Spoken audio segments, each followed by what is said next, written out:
Hello and good afternoon, ladies and gentlemen. Welcome to this week's new episode of the Xbox Factor podcast. I'm your host, Mr. BoomStick XL. And of course, this is the Senua Saga Hellblade 2 launch party. The game is officially out for both Xbox and PC. It's in Game Pass day and date.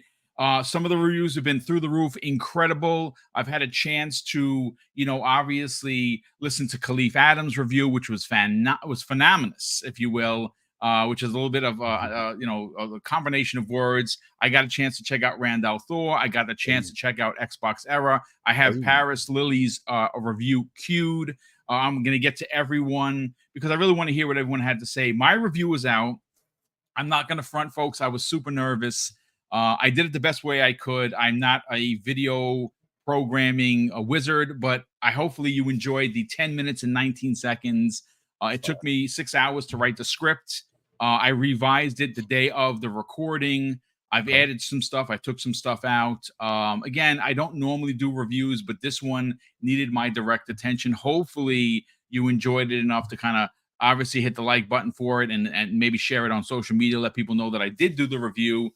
But we have a group of incredible men here right now, and we have some people that could be rolling through momentarily in the form of King David, Mike and Margit here.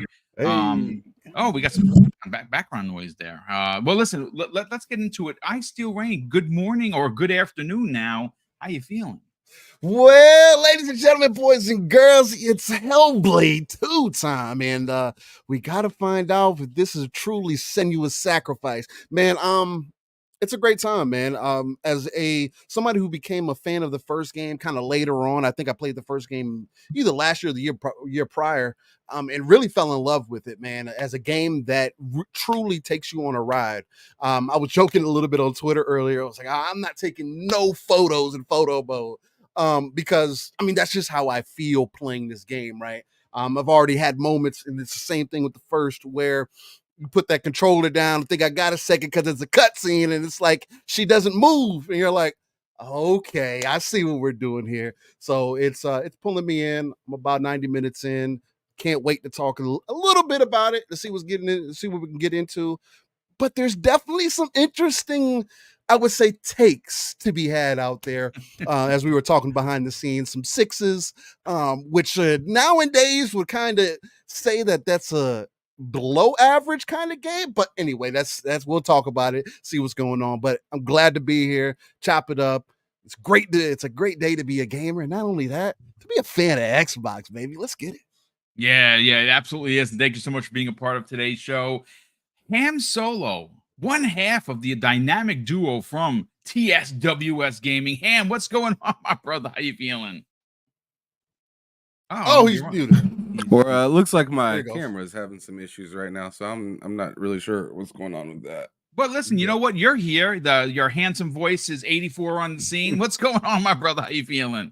Not a whole lot, man. Just been playing a lot of games as of lately, and Hellblade is the most recent one. I stayed up until the game came out because I wasn't fortunate enough to get one of the review copies like some of y'all. But I stayed up till it came out. I played it via PC and Xbox. I played the first part on both PC and Xbox just because I wanted to give it a try. Okay. And I got a lot of thoughts. Okay. I'll just leave it at that right now. You know what? We will get into it. We're going to get into, again, folks, be prepared. There's going to be a lot of talk. No spoilers. We're not going to show any gameplay. We're not going to give anything away, especially with some of the boss battles that you do find across the game. We won't talk about those. We let you explore those for yourself. We will get into what we like, what we don't like. There wasn't much that I like. I'm going to say I have a lot to say on this game. Shout out to Fonz Gaming, who's here. Fonz, what's up, brother? Hopefully you're doing well with the family. Can't wait to meet you in real life. This June, I will be there with you, Hargeet, and the rest of the. I mean, it's gonna be a party time. I cannot wait for that. Shout out to Highlander 001, who's been a channel member for 23 months. Well, folks, it is his birthday, and he turns double nickels today. Boom, he says this today is my 55th birthday, and what a hell of a birthday gift from Microsoft. Anyone who says that this is not a great game is delusional. I absolutely agree. Let's bring in Hargeet. Let me change this up over here. Again, not for everybody. And maybe some of the reviews are going to dictate that, but I think that there are a lot of falsities. I do think that the hashtag XboxTax is a thing. You're never going to move me off that stone. I think there are tremendous amounts of engagement clicking going on, and anytime you give Sony a very high score, you get engagement clicks. Every time you get you have an opportunity to shit on Xbox, which has become a normal thing, you will get engagement clicks. You don't hear us, Crazy Lou Gaming? It better not be that damn picture behind you, but you told him about that picture too. I told him that picture looked like it's haunted. It's haunted. There's no doubt about it. But infinite number. Good morning or good afternoon, kind sir. Thank you so much for being a part of today's show. This is going to be a party. I'm looking forward to it. Yeah, I'm going to be one of the people in the party that's knocked out in a corner over there. But yeah, let's have this party. Absolutely. I'm absolutely tired. But I did play a bit. I didn't get too far, unfortunately, but I got about the first chapter done. Game is just crazily gorgeous, man. My eyeballs have never seen something so glorious, but yeah, I'll save it until we get to it. But yeah, happy to be here with you guys and for all of you guys to be here with us. Yes, well, looking forward to hearing everyone's opinion. Again, I have played nearly 24 hours worth of the game. I'm just an hour and change away from a full 24 hours. I am on my second run. I'm about to beat it a second time. I am still missing 3 achievements. I'm only missing 4 of the collectibles, and I should wrap up those achievements as soon as I do that. I will play through a third time because I don't want to have to search anything. I just want to simply play the game. It's awe-inspiring. It's jaw-dropping in every way. Hargeet Chani, what's going on, brother? Good morning or good afternoon, kind sir. How you feeling? Pretty good. Yeah. So it's exactly where I expected meta wise. I said high 70s, low 80s. That's where I expected it to be. And lo and behold, it's literally exactly there. Yeah. I think Everborn actually said 82 or something. And it's exactly where OpenCritic is. Wonder why. So that's where we are. And it's not shocking that that's going to be where it is. There's good reasons for that. And we'll get into that. But yeah, I played a little bit of it on PC. Haven't turned it on Xbox. I got the patch this morning for NVIDIA, so we can get into what that does to increase performance. Okay, excellent. We're gonna get into it, and obviously we're gonna talk about the some of the negative conversation that's happening out there. Again, I'm not here to challenge you. If you think that the game sucks, then the game sucks. What am I gonna do? We're gonna fight over it? I don't care. But I do find disingenuous behavior from the media gross. And that's just my personal opinion on it. I think that this is it has suffered some pointage reduction, in my opinion, for a lot of reasons. You can call it the Starfield effect. You can call it the Hi-Fi Rush effect. You can call it the Tango Gameworks closing or the ABK going through. There are a lot of effects here that you don't see for PlayStation and Nintendo. You just don't. And no one's going to move me off the square. If I sound like a lunatic or someone that wears a tinfoil hat, so be it.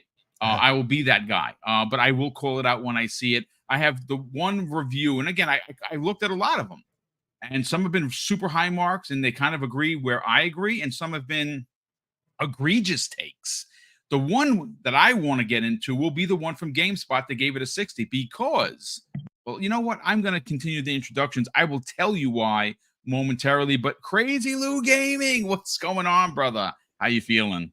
Man, Mr. BoomStick, I'm feeling good. Feeling happy. I mean, this morning I dropped into the game. Did not listen to the story. I said, you know what? I gotta see the gameplay at least before I hop on my morning show. Went 30 minutes into it, and man, I'm telling you, it's hard to evade how gorgeous the game is. I mean, you just sit there, you look at the scene, how beautiful it is. But boom, I'm kind of mistaken about something. You say this is your second run in the game, and you're 24 hours in. But Yeah. I heard somewhere it was only 5 hours long. So this has to be your fourth, though.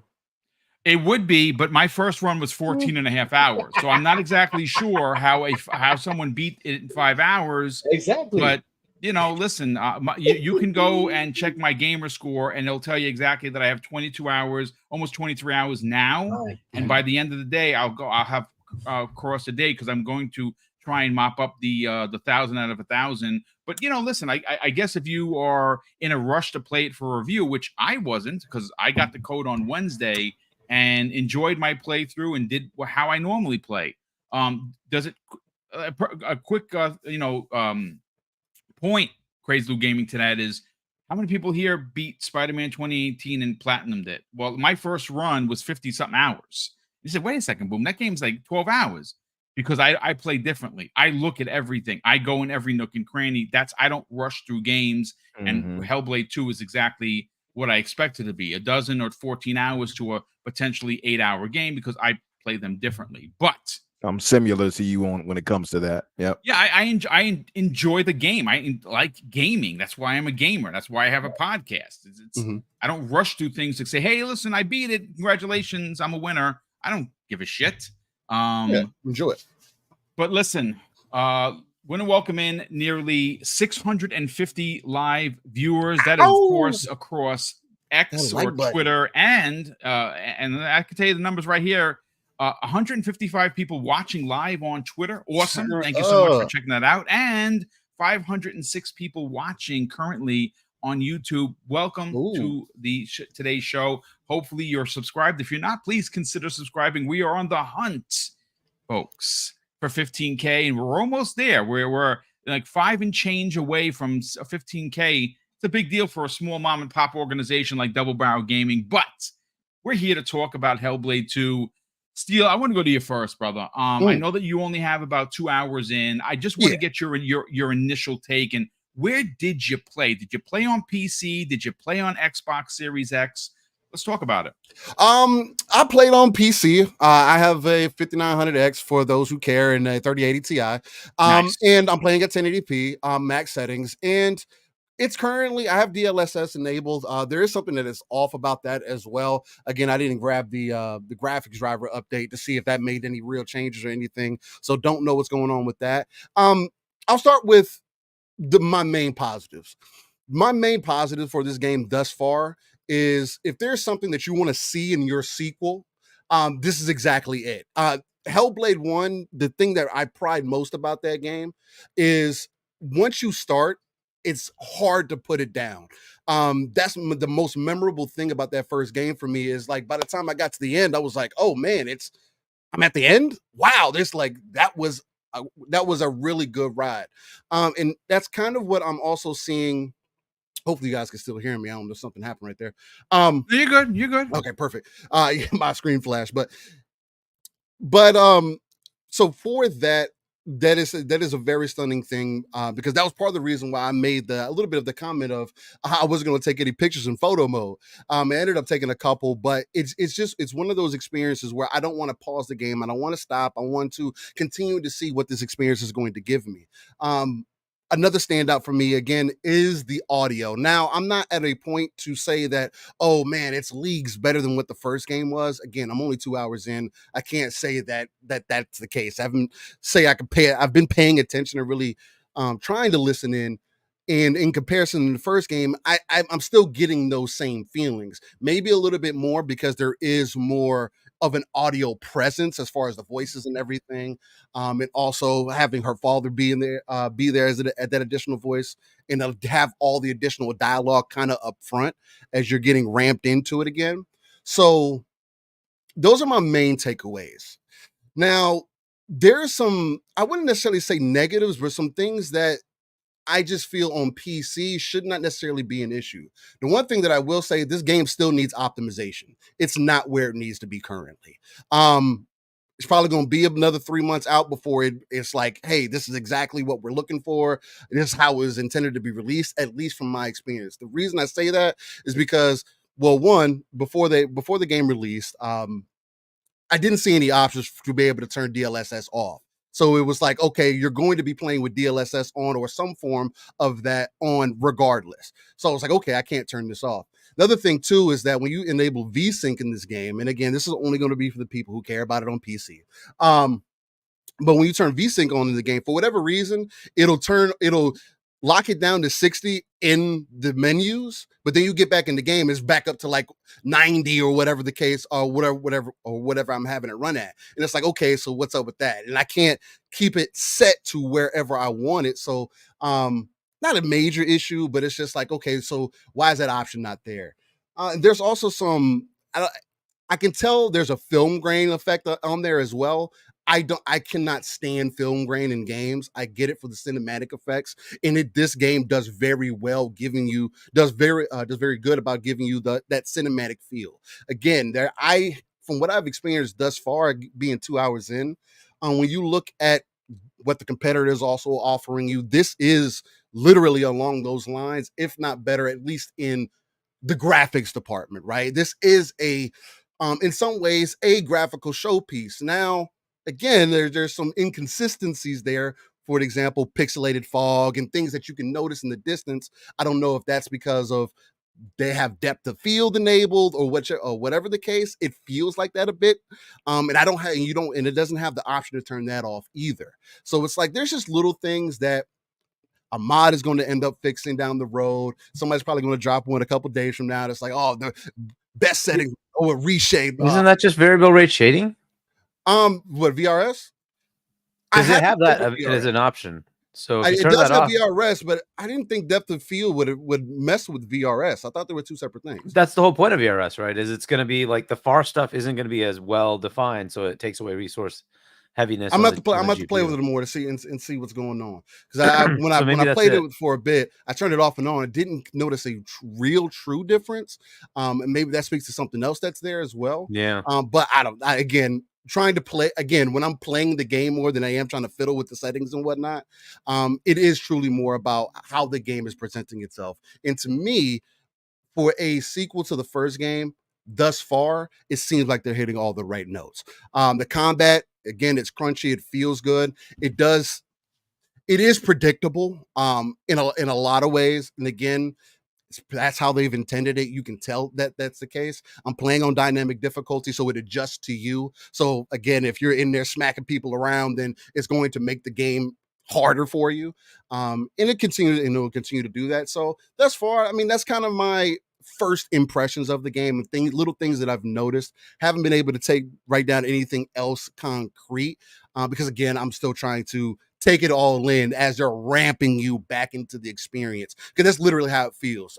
It starts you with hey, this is what happened before, and they do really well with that story-wise. Yeah, it's about 5 minutes and 41 seconds, like the recap, if you will. Right, story-wise, it pulled me right back in. I was like, I remember exactly what happened. Let's get into it. And then those first moments are like, okay, I see what we're getting into. So yeah, man, it's been a treat thus far. It's going to be interesting getting into the conversation about some of these scores, how everybody else is feeling about it, and then going from there. So yeah, man. I mean, good stuff, brother. Great stuff. Ham Solo, brother. I know you said a couple hours in it as well.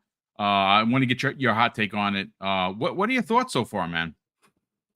My thoughts of the game so far. Well, first of all, let me tell you, I played it 2 different ways so far, off of my Series X and off of my PC. And I tried to stream the game, and I tell you what, my PC ain't ready for that. My PC was it's heavy. It's heavy. It's definitely heavy. I have a 3800X with a 3080, and that CPU was getting cooked. Trying to process everything at once. So I had to cut off my stream, and then when I cut off my stream and shut off OBS, well, actually I left on OBS and just recorded like an hour worth of gameplay, and it was fine. But just trying to process it, being online and everything like that, just wasn't very happy to do that at the high settings and whatnot. But yeah, it worked fairly well on my PC after I cut off it being live and whatnot, and it worked very well on my Xbox. I could definitely tell that my PC looked quite a bit better from the whole like kind of film grainy look that Steel was kind of talking about. Also, I mean, it's PC versus Xbox. Come on, but Still impressive. my feelings on like the first part of the game, because I played the first part twice. Okay, Like the whole first part twice, and it's interesting. and I thought it was really interesting. Like the smaller, actually the amount of cues are 0, right? So it doesn't tell you anything that you need to do. If you need to, I thought I was to go tripping straight because I didn't see buttons or anything. Button prompts. There are popped up no or button anything else like prompts. that. There are no. They throw you right. It was in. crazy. Like, I like it, but it was Me just. too. I was like, oh, okay. Yeah, in the middle of like they went to go swing the sword. I was like, hold on, I forgot how to play this. Hold on a second. Exactly. Yeah. Like I'm all spamming different buttons out because it doesn't tell you what's what at the beginning. It's just like, I hope you played the last one, sucker. Yeah, exactly. So and reset. So yeah, I got it hit me with a couple licks right there, but I was good. I was still rolling. So yeah, I got through that part, and what I noticed was like I was like, here I go, man. I'm a slut for the camera mode again. Here we go on this. Like I was taking all sorts of different photos, and like I was blown away by strictly how good the game looked. My wife woke up at around 4:30, and I was still up playing. This is the most tired I've ever been on a podcast before, first of all. But my wife woke up, came into the room, and I had the headphones on. She tapped me. I jumped a little bit because I was like, what the hell is going on? And she sat down and she just watched, and she couldn't hear the game because I was playing with headphones, but she was watching it, and she's watching like the way I was like dodging and moving. She's like, man, that looks like a movie damn near. And I was like, yeah, kind of feels like a movie too, playing it. Like, yeah, it's definitely on some rails. Yeah. You definitely don't have a whole lot that you can do other than like puzzle, fight, continue down the rails. Same first, yeah. They carried over.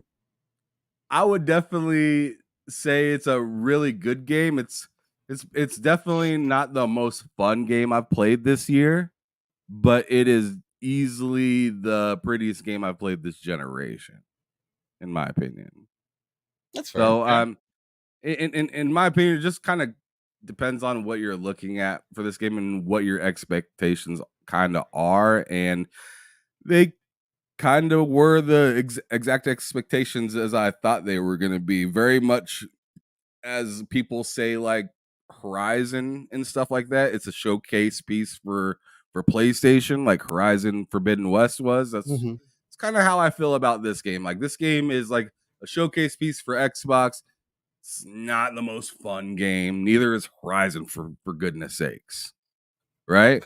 But it's a great showcase piece. It shows you like the power of what the console can do, like graphically and all this other good stuff and whatnot. Some of the bells and whistles of Unreal Engine 5 get brought out into this.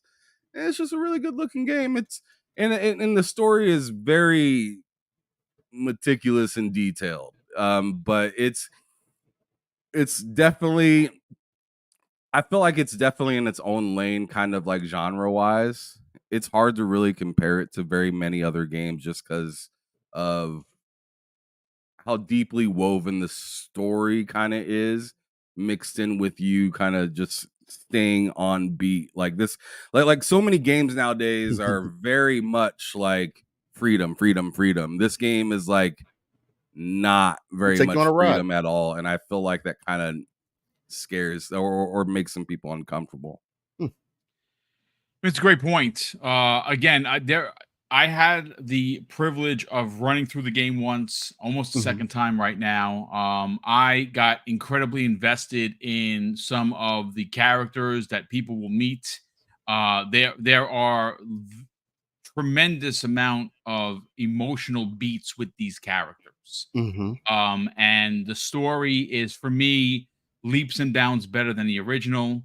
The brutality in the fighting is just second to none. Like, it is in your face. And like I said in my review, make no mistake, you are fighting for your life. Otherwise, you will die. Now it's not as punishing as the original one, where you had like that rot in you, and if it went to your heart, you died. The game's over, permadeath. This I like that. is a little bit more forgiving. I did die a couple of times in some of the boss fights and things. But it's for me, I think it's everything I wanted from a sequel.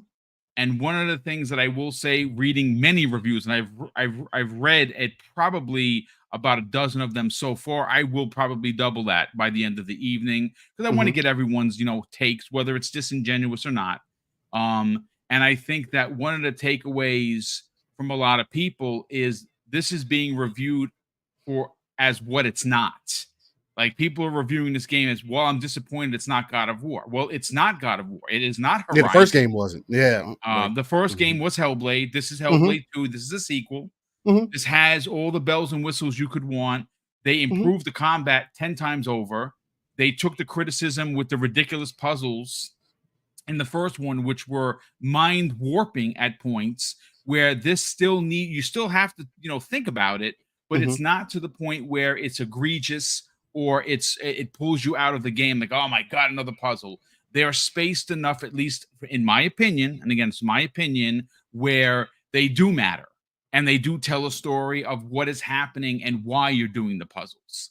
And again, like I said, folks, hate to toot my own horn here, but if you missed out on my review, go check it out. It's 10 minutes, 19 seconds long. It has gameplay. There are no spoilers in the review whatsoever, in either the written word or by the gameplay that you're shown. I was very meticulous, combing over everything, not to give anything away, but to still give you some gameplay where you got a chance to see some of the stuff happening. But I do want to bring in Hargeet Chani, and then we'll get to Crazy Lou right after that. I'm sorry, before I get to that, Infinite Umbra, before you fall asleep, because he's exhausted, folks. He works midnights. Infinite, how much have you had to play? And then obviously we're going to bring this back around, and we're going to talk about some of the reviews and the disingenuous behavior of the media, because I'm sorry to say, look, I understand not everyone is going to agree. And I don't say that you should give it a 10 or a 9 or an 8. You should give it what you feel the game is worth. But there are a lot of disingenuous behavior going on right now. And I'm going to bring one into light, thanks to Everborn Saga, who sent this to me. It's going to show you that not only does the Xbox tax continue to exist, it is going to always exist. No matter what Xbox does, folks, I'm sorry to say, they're just not going to get a fair shake from the gaming media. And you know how that even continues, folks?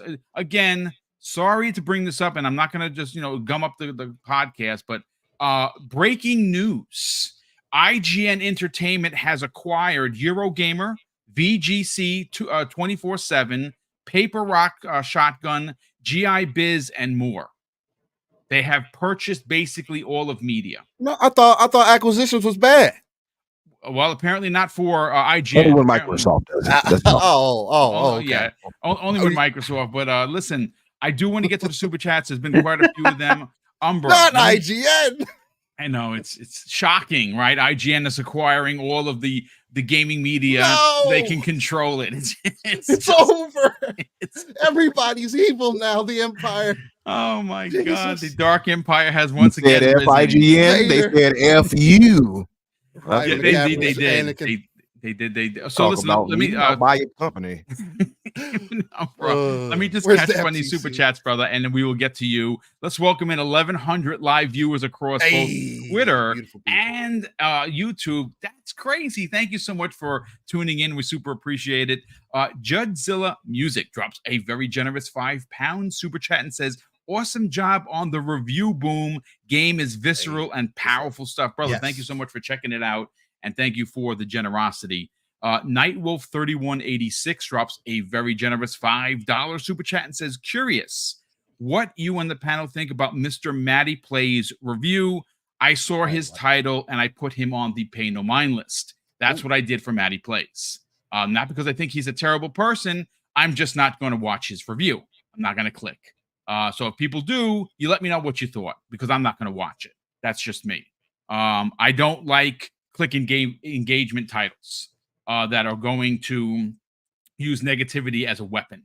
That's what that title was to me, and I'm just not going to click on it. And again, maybe the greatest review since sliced bread. I will not know. No offense to Maddie, but I'm not going to be a part of the problem.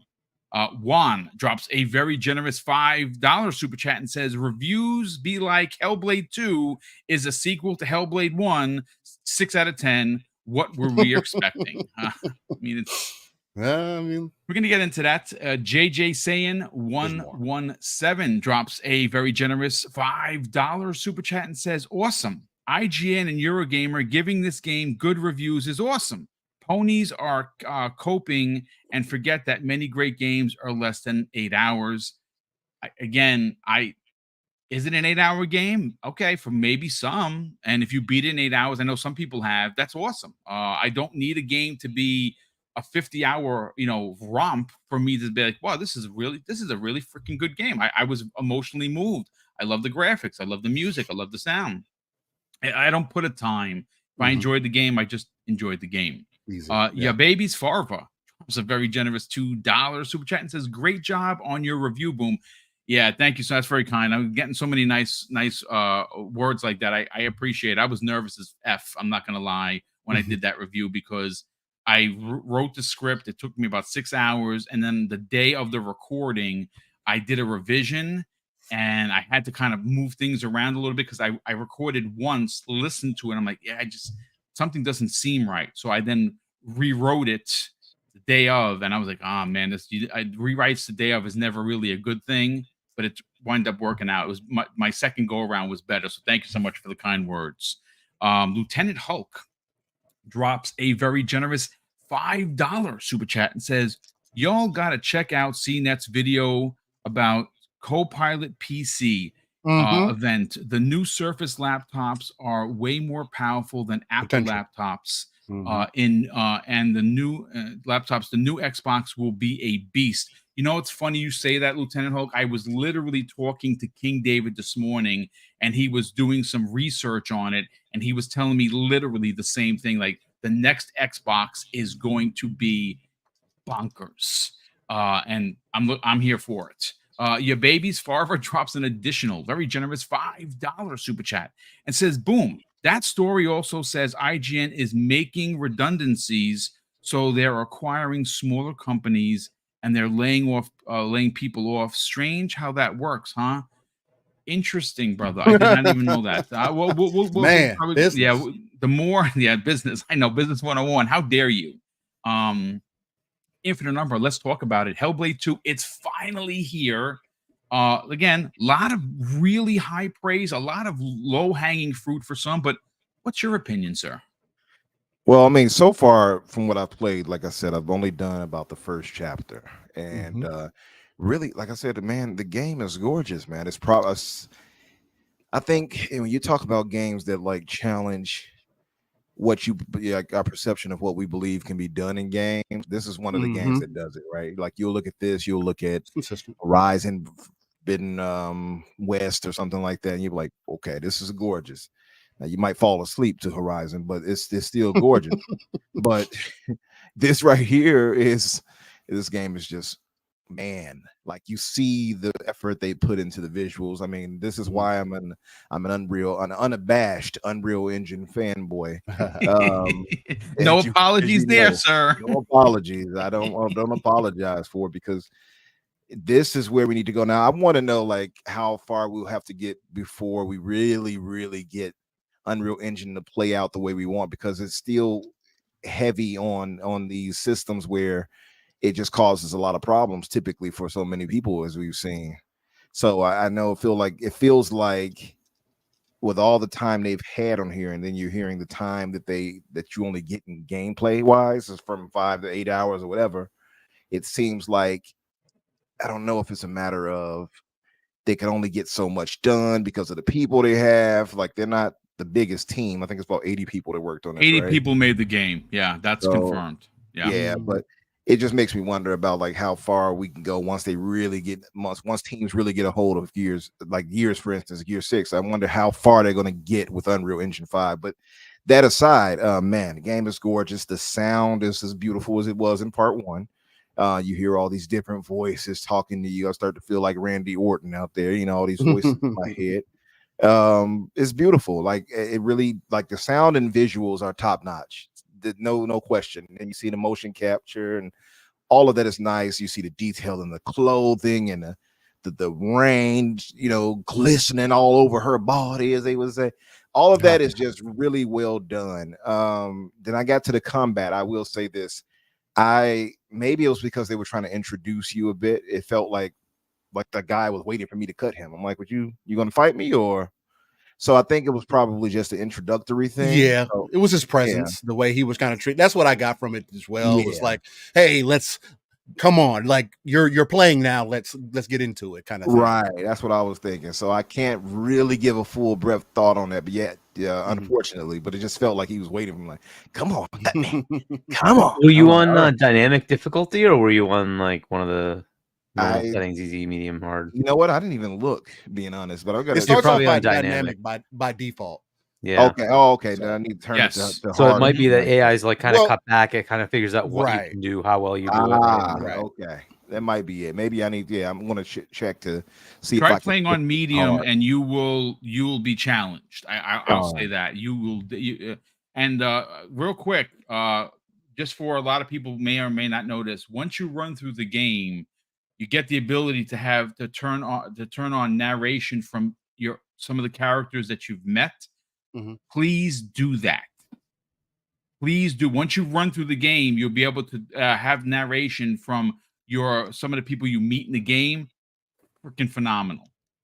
But yeah, I had heard about that from the different reviewers. But yeah, like even the voices and stuff like that, it's really well done voice acting, things of the nature. Like you get the booming voice from what is it? I think it's the disembodied voice of her father, right? You should not have come. Very powerful voice. Yeah, it's dope. You know, you hear all of that, and it's really it really draws you in. Atmospheric. The game is really atmospheric. I don't know how else much more I can give on it because I just haven't played enough. But that's fair. I mean, listen, you can obviously your opinion is based on your gameplay, not somebody else's. So yeah. I'll say like I'm gonna talk about it this Thursday, obviously, and I'll have wrapped it up by that point. So I'm gonna use this Thursday show as a roundtable review, if you will, with whoever wants to come through, really, and just give our thoughts on it. But from what I've played so far, man, it set the standard as far as visual so far. That much is certain. That's a good point. It's a good point. Hargeet, let's get your hot take. You said you played about an hour. What are your thoughts so far? Because I know that you. I don't know if it's about an hour. I've played a little bit. So I'm on the island. I did a couple of things. I saw the father figure, right? So, and then you get into a little area where you're chasing down one of the slavers, right? And that's kind of where I am. Stunning visually. I put it at 4K. I played this on the PC. Just to see what I could get with it. Well, what are you rocking on your PC? I think you said a 4090, right? I have a 4090 with the CPU side. It's an AMD 7800X3D. It's about as good as you're gonna get from a PC perspective. And the like without the NVIDIA patch, it was dipping into 50s. Now I set it to 4K. Right. I wanted to get everything high settings, everything right. But it'll do like 80-90, and then it'll shove down to about 50 frames. It was definitely taxing the system. I just installed this morning the new driver that enhances performance for Hellblade is out. So I put that on. It's up there now like 60-70 at least. So even when it cuts back, it's down to like 67-68. So definitely worth putting the driver update in. If you're on an NVIDIA card, definitely get the driver. So that gives you quite a boost. I haven't played enough to tell you like how well it does average wise. But I was seeing a lot of dips. It's really taxing. The game is really taxing. But I purposefully set it to everything high, everything as far as resolution is the highest. I could certainly put it back So to it should be 40, Mhm. right? And then you let DLSS do its thing, and I'm sure I'll be well over 100 frames. But it's taxing, and it's interesting that that's what they're trying to do on the console side, and they're giving you a pretty good presentation, right? So it is a pretty ridiculous, so that's what UE. This has been the fear. UE5 will drive your systems to craziness. Yeah, it's visually stunning. It really is. It's visually stunning, but that comes at a price, right? So, but as far as gameplay, I haven't been able to do much. It's a slow game, right? It's not like a fast-paced thing. Like I'm just like moving along. Now this might be the beginning because you're kind of injured, right? For those who haven't played, like when you start this thing up, you'll understand they really destroy her. It keeps you feel it anyway. So I felt bad. She anyway. Just it's so good. The beginning is good. Like the graphic quality of this thing is just. Hargy, can I ask you and Steel? Like I know you have a 4090. Now I got the 4080 Super. Not to toot my own horn, and shout out to you by the way for helping me. Hey, listen, the brother got a toot where he can't. No, anyway, no, seriously. But to you, because I looked at K posted about it, and he was talking about how, like at max, for instance, native it gives him about 46 frames per second and that's unless you have DLSS and the frame gen quality. Yeah, it gives them about 111 with that, but without it, it's about 46 frames per second. What was the same for you guys on that? Like the yeah, if you don't turn on DLSS, it's definitely cutting. Even at 1080p max settings, I mean, again, that's why I say it needs more optimization because I just don't think that even at 1080p where it should be that bad. Because if I turn it off and to do completely native, it dips down to 47. Pretty consistent, under 50 consistently. But again, you put that in perspective for what they're doing on the consoles and playing with the settings and everything else, and also aiming for that 4K target, ideally, although I think it's more 1440p, around that area. It's in a good spot. But on PC, man, it's definitely it's up there. It's definitely up there. I want to see if I was doing something wrong or something. Nah. Yeah, no, it's and especially the driver update. Definitely install the driver update. It'll definitely increase performance. Right, and but it will push your system. So it is actually doing a lot. It's pretty good. But visually it is very, very, very, very good. Like you just pan around and you're like, wow. Oh, nice, Ham. It really looks like that's wow, that's dope. You got to run it on Steam Deck. Nice. Oh, nice. Look at that. All right. So dope. And I tell you, that means they did something right. Do it. Don't no, it's chopping it up. Was it at 10 frames?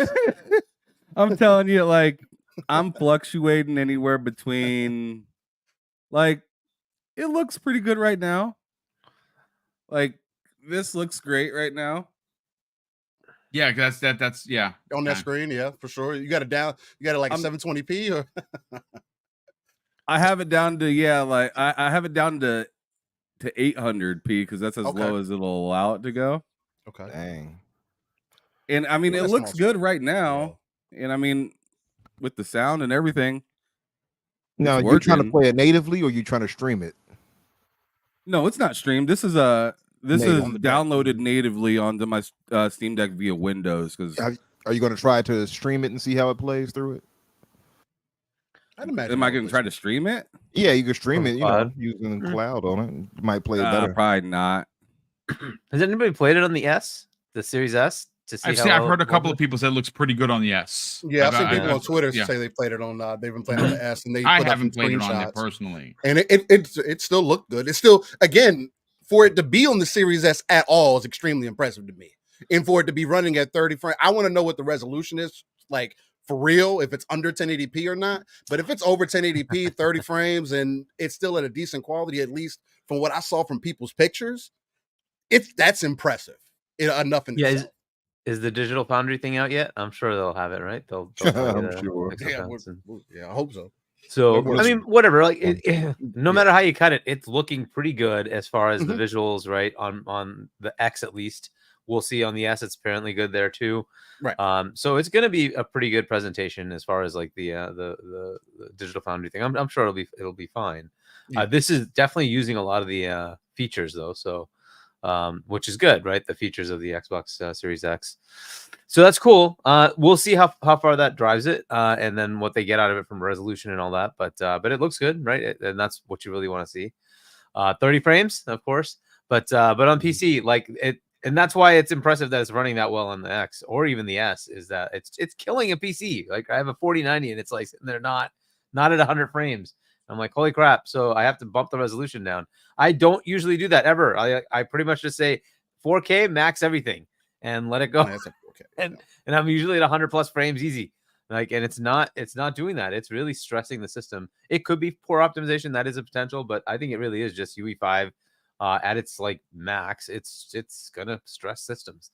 So this is really pushing UE5, right? So anyway, so we'll see what they do, and I really want to see what Coalition does, because they usually can tweak it to quite a bit, right, to get you the best settings. And you might see an update. So Hargeet, maybe the Coalition steps of course, in, you know, they'll give you an update. Well, I mean, listen. As far as the reviews, Boom, are we going to get back to that, or do we want to? We are definitely getting back to that. 100%. Okay, so I'll wait to that. I'll wait for that piece. So, Crazy Lou Gaming, we're going to go to you first on your experience, and then we're going to come right back to you immediately with some of the shenanigans, because I do have the GameSpot review queued. It's interesting. The same reviewer did Hellblade 1, and the same reviewer did Hellblade 2. Two different perspectives, almost as if they were, no, not the same person, but the same person.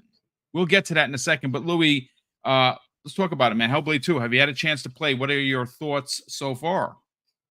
Oh my God, Boom, it's impressive. I mean, I'm in love with the game. It's impressive. It's impressive. I mean, last night I sat down, I was playing Hellblade 1, you know, I was having my fun with Hellblade 1.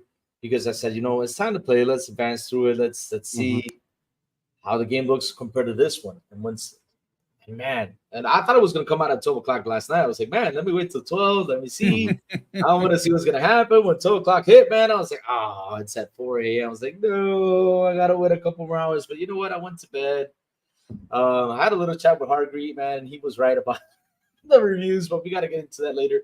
But yeah, this morning when I woke up, I said, okay. And pop it in. Let me just ignore the story. Let me get into the gameplay, because like, I got to see the visuals. I got to see at least the visuals and a little bit of combat. And my God, it's mind blowing. I mean, wow, it's impressive. Just once, like, there's a scene once you like get to the beach. The beach is like on the right side. You see the waves. You see like how the water flows. Yeah, I like how the water is dripping from her skin. Oh my God, it's just fabulous visuals. And the combat. Oh my God, I mean the combat.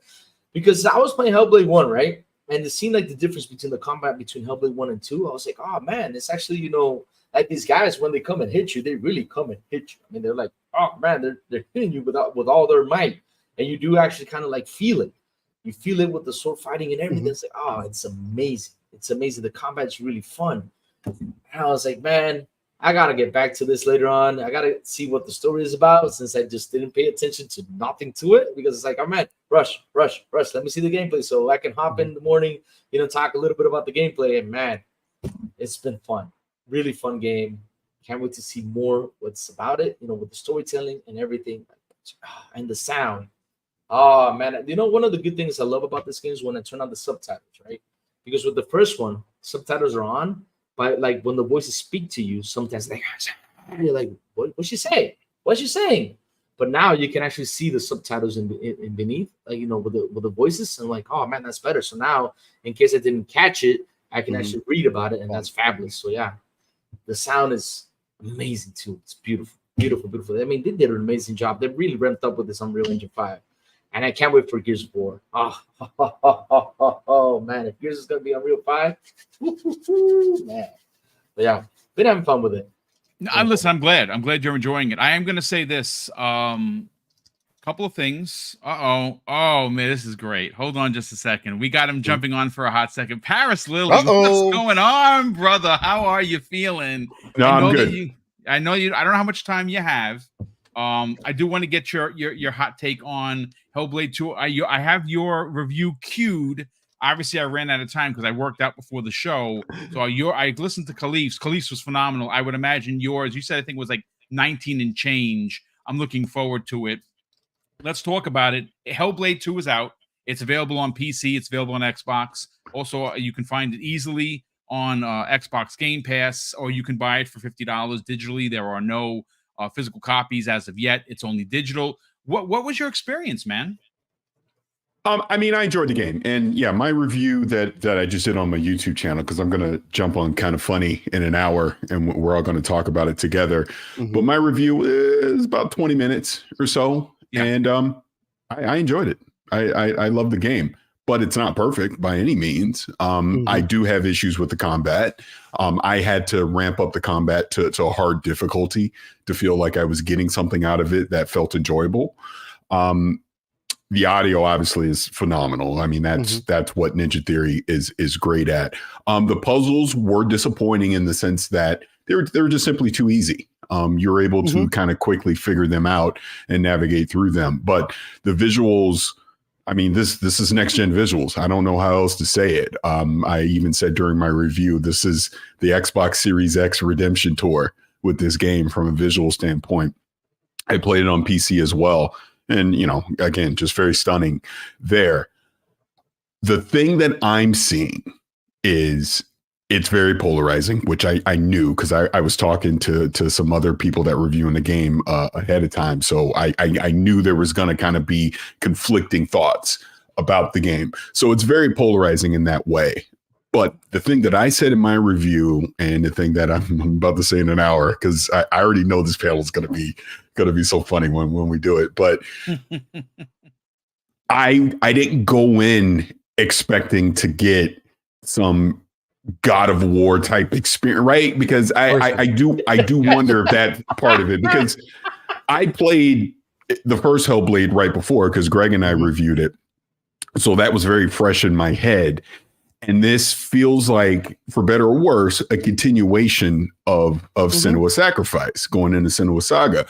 But the thing that I said in my review, and I'm obviously not going to try and spoil this for anybody, is this is an experience about psychosis. Yes. Everything, literally everything in this game, you have to question. All of it. The voices in her head, the people that she's talking to, the battles that she encounters, the boss battles, everything that she goes through. Did it really happen?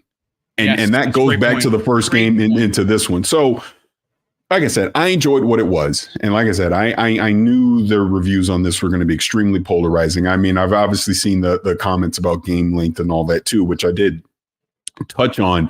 That I called it one of the things that I didn't like, but the way I was saying it was, I didn't like it because I wanted more of the story. I wanted more of her journey into this, right? Because who cares about game length? If a game's good, a game's good. It doesn't matter how long it is or how short it is if a game's good. Yeah. But I do agree. Again, my nitpicks here.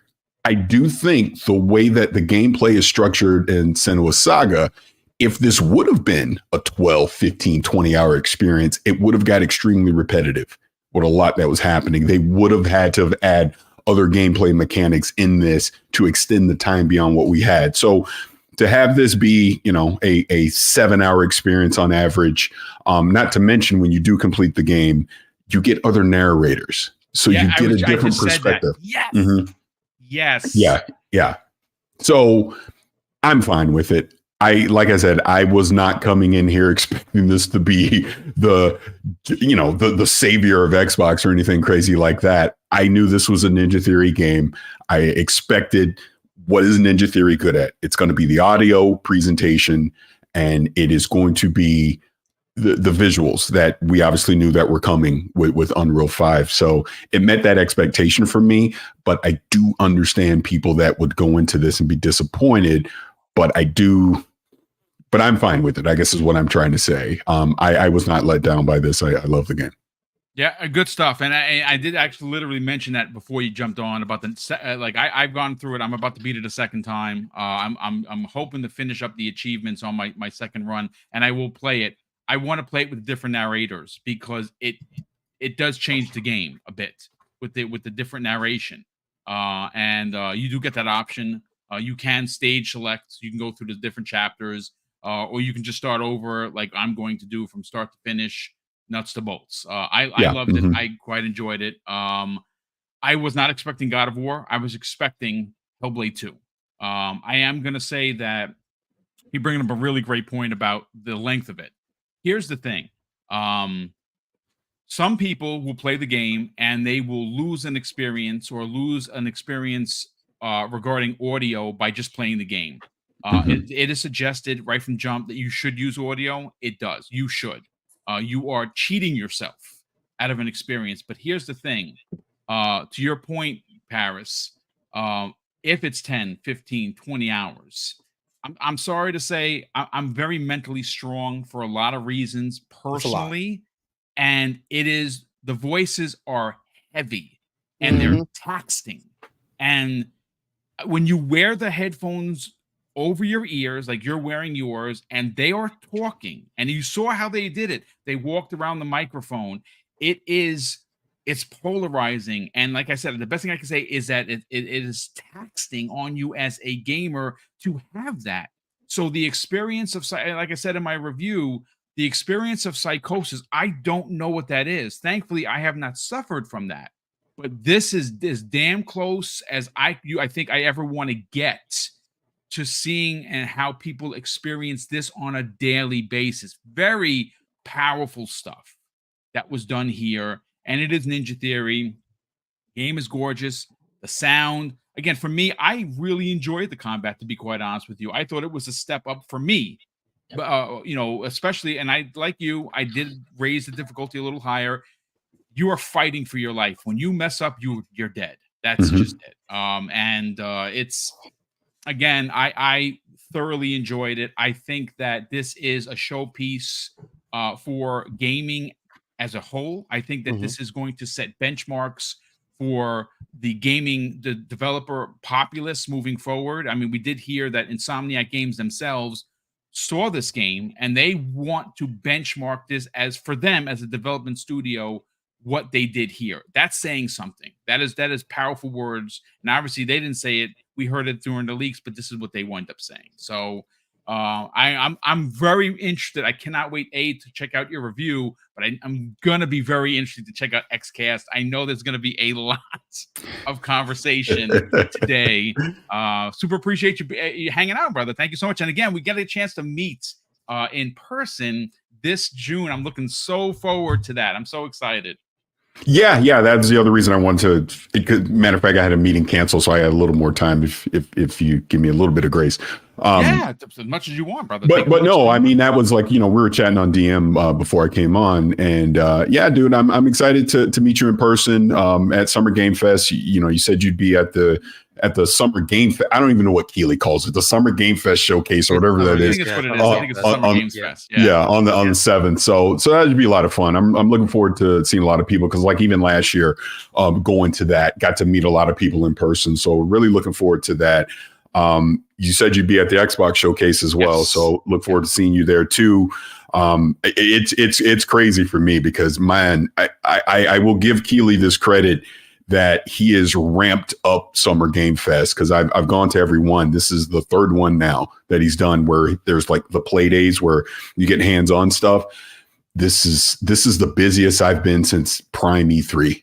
Like my schedule is I'm talking literally from Saturday 10:30 in the morning until Monday, I think 4:30, 5 o'clock at night. Wow. Stacked with appointments. I'm to the point where I've had to tell companies, I don't have time to see your game.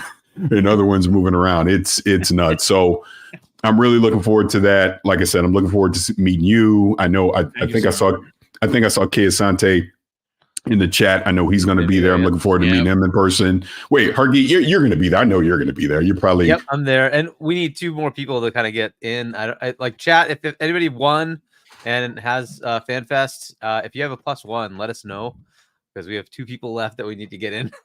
Yeah. But yeah. Will you be around the Marriott as well? That's the thing. I'm trying to, and it's just been like the running joke because Xbox moved where they're doing the showcase to another location that's not downtown LA. So where's everyone? I'm assuming it's a JW. Everybody's still going to be at it. Yeah. So, I mean, we'll see. I'm going to stay in town over the weekend. So I'll be around for sure. So I'll definitely see you, hang out. Hopefully people still hang around the JW, right? That place is where usually everybody is in the evening, right? So we can definitely catch up then. Yeah. So since I'm here and I hope I'm not derailing the conversation because I know everybody's talking about Hellblade. I am curious. How are you feeling going into this Xbox showcase? Personally, I have heard some things. No massive spoilers. I'm very excited. I have heard, again, even not without hearing some things. I am expecting updates on a lot of the games that we have saw years ago. State of Decay 3, potentially Perfect Dark, a few others. I'm like you. I'm a Banjo bro. I am waiting. I'll be waiting once again to be disappointed, actually. Yeah, exactly. Whether or not we're going to get an announcement for Banjo-Kazooie. My God, what are we waiting for? But I'm very excited for what we don't know, because I think there's going to be some big surprises there. I have not, again, no spoilers, folks. I have no idea what's going to be there. Just heard a few things. I'm hoping that we see what Certain Affinity has been working on regarding Halo. Well, that actually looks like it's running dope on your handheld there. That actually looks really good. Damn. We've heard what they're doing there, right, Boom? What's that? Can you guys hear me? Yeah. Go ahead, Ham. I want to give you guys a quick update real quick because I've been playing this since I booted up and I was like, don't do it at first, right? I just got through a whole fight scene with little to no problem. Okay. And I just ran from one area all the way to another, went through an entire cutscene, and now I'm here walking with I don't know whoever this guy is. I'm gonna have to go back and play the game again to kind of hear more of the story and whatever. But as you guys can see, this is it. I mean, it's everything is as low as it can go. Like, how low can you go? It goes low. It goes real low. So I'm honestly surprised that this is running on my Steam Deck natively from Game Pass. Luckily, I mean, I had to do, some Kayasante type things to get my Steam Deck to do that. But to think that this is working on the first version of the Steam Deck, right? And it's impressive. Not perfect, but it's given me anywhere between 20 to 30 FPS. Not bad. And I'm able to get through fight scenes. It looks okay. I had to turn everything way down and then turn the sharpening all the way up because it was bad. But now it looks pretty good. I mean, here's kind of like the sky detail on it. I mean, you can kind of see it for yourself. It's not too bad. That looks good, dude. Looks really good. That's a handheld, ladies and gentlemen. That looks freaking phenomenal. Shout out to Kayasante. He's the man. Yes. But genius, super genius, actually. I mean, I'm finding myself loving this game more and more, especially now that I found out that I can play it here on my Steam Deck. I can continue it on my PC that I'm literally sitting in front of you guys talking on, and then when I'm done over there and I'm like, I want to get on my recliner, Series X, baby. You know what I'm saying? And it's all the same save. It's all the same save. This ecosystem stuff to me is just it's so detrimental. I'm loving it. Yeah, no, really tip of the spear for sure. You know what? To Paris's point, you know what? We're gonna go around the room, and we'll get back to the other topic momentarily. Let's start with Crazy Lou Gaming. Excitement, Crazy Lou Gaming for the Xbox Showcase based on Paris Lily's question. I'm hyped. What about you, man? What about me? Oh man, I mean, this is good for me. We've all been saying it for years. It's going to be an important showcase. Important showcase. But I think I have a feeling it's going to be their biggest showcase. I mean, they got so much to show. They got so much to show from the first party titles. Not only that, they also got to show the new Call of Duty game, which I'm super hyped. I mean, I'm super hyped. I'm hoping on June 9th. I mean, us, the XBI podcast, can actually go live and watch it. Watch y'all sitting there, while we be envious and be like, oh man, wish we were there, you know, tears coming out of us. But what can we do? Oh man, but I know it's gonna be really exciting. I know they're gonna bring it. I mean, seriously, it's their time. It's their time. They gotta bring it. They gotta bring it. It's their time. Yeah. Absolutely. Steel, let's get your hot take. What are your excitement levels going into the showcase for June 9th? My excitement level is going to be purely based off of if we get the Marcus Phoenix collection, man, because I need everybody to experience why Gears is an important IP. I think people forgot. I know Gears 4 and 5 may have swayed people a certain way, although I'm extremely passionate about the entirety of the story and how things have been playing out. I'm extremely interested to see how the Coalition is going to make Unreal just take it to a different level. As impressive as Hellblade 2 is, I don't think it's going to be anything in comparison to what Gears is going to be able to, Gears 6 is going to be able to do. So just off the premise of that, again, I'm getting tired of getting teased by it. I would love go back to Gears 2 on PC and just relive that, especially going back to playing through MCC in third person. It's just that new lease on life on some of these games is so important. And then everything else that Xbox has been working on for its first party, I know I've been more so the proponent of second and third party.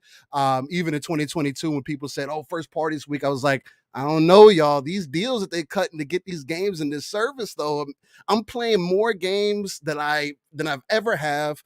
A variety of games that I probably wouldn't have touched prior. That's the other great thing about this, especially being more of a multiplayer focused gamer, PvP main. So it's just one of those things to where I want Xbox to really come hit people in the head and say, look, I understand we got all these bad things happen and you can look at it skewed and everything else. But before they slow down their talking to us, as I'm kind of anticipating, I think that this showcase is going to lead them into, hey, this is good. This is going to give you the roadmap. And from here on out, we're not going to talk to you unless it's something important. We'll talk to we'll talk to Wall Street Journal. They'll get the message across and then we'll go from there. Because now it's just about games, man. We got to see them 2024, 5, 6. That's going to be their time to really demonstrate what they got. So hope and dreams this time around, man. That's what I'm hoping for. Indeed. Now, great stuff. Ham Solo, let's get your hot take, brother. I know that you said you had to go because you have physical therapy, but let's get your hot take on it for the excitement levels for this June show. I mean, there's a lot riding on the show. I mean, they've had a couple of really big banger shows the last couple of years. This is going to be big. What are your thoughts? I think Xbox kind of gave themselves some purpose this year, especially with the bad news that had happened earlier. So, like, obviously the ton of people that got laid off at the beginning of the year, like in 1900, and oh, sorry, my camera. And then moving on down to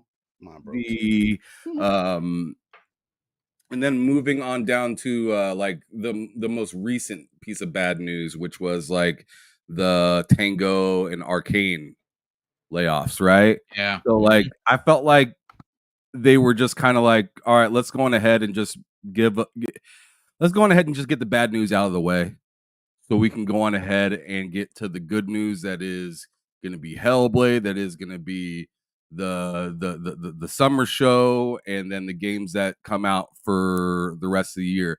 As for this showcase, I feel like Hellblade, with this game, they're trying to kind of bring up that hype level of what they can deliver, and then we're going to see some really nutty stuff, in my opinion, personally, when we get to the June showcase. So I'm stupid excited, especially after seeing what I've seen with this game.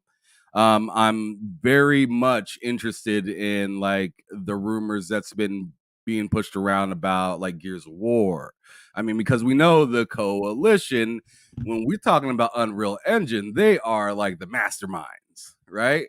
So like I'm extremely excited to see what they have cooking with that. And I mean, obviously some of the other games that haven't been talked about for a little while. So that goes with like what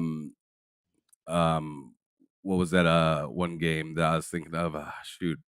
Had it right on the tip of my tongue and then I forgot. Obviously Fable, but I'm thinking, oh yeah, Perfect Dark and like Everwild.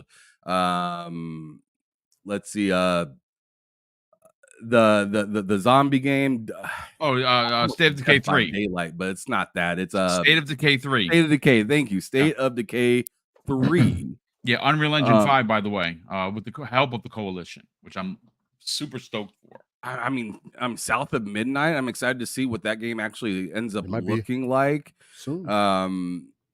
I really like what I really wanted to see last year. I didn't see it, and I'm super hoping to see it this year. Possibly is the Wu-Tang game. I'm still yes, hoping to hear dude. something about that. Supposedly, I think it was like Brass Lion or something like that. That I think's working on it, or that announced it, or something like that. I don't remember. But I'm really looking forward to that. I think this showcase is going to be another banger.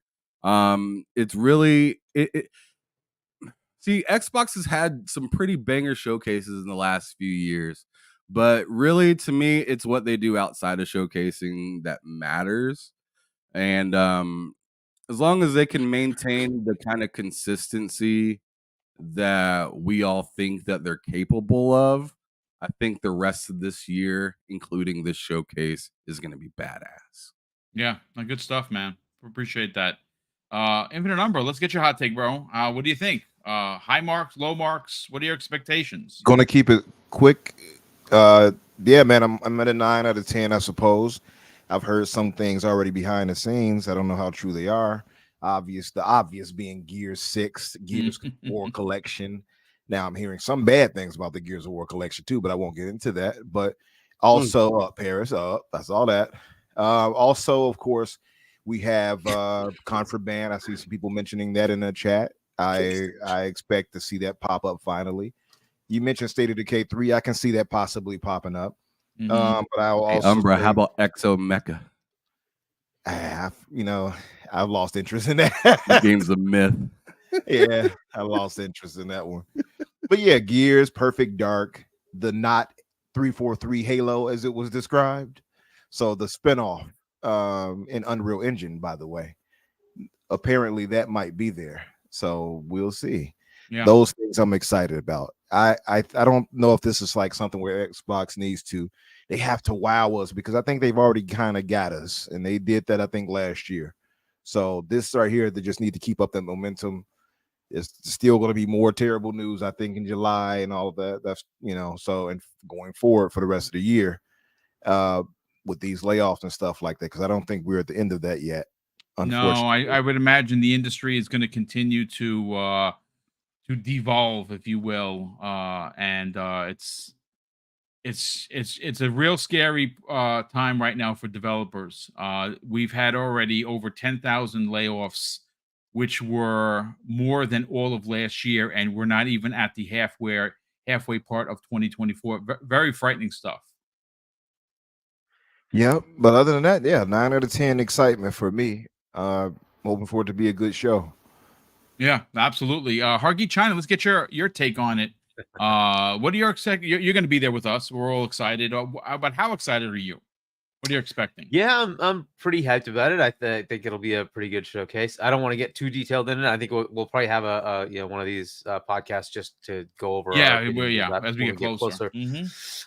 But yeah, I think there's a lot of potential things that they can talk about. There's a lot of things that they kind of have to talk about. So we should see a lot of good things.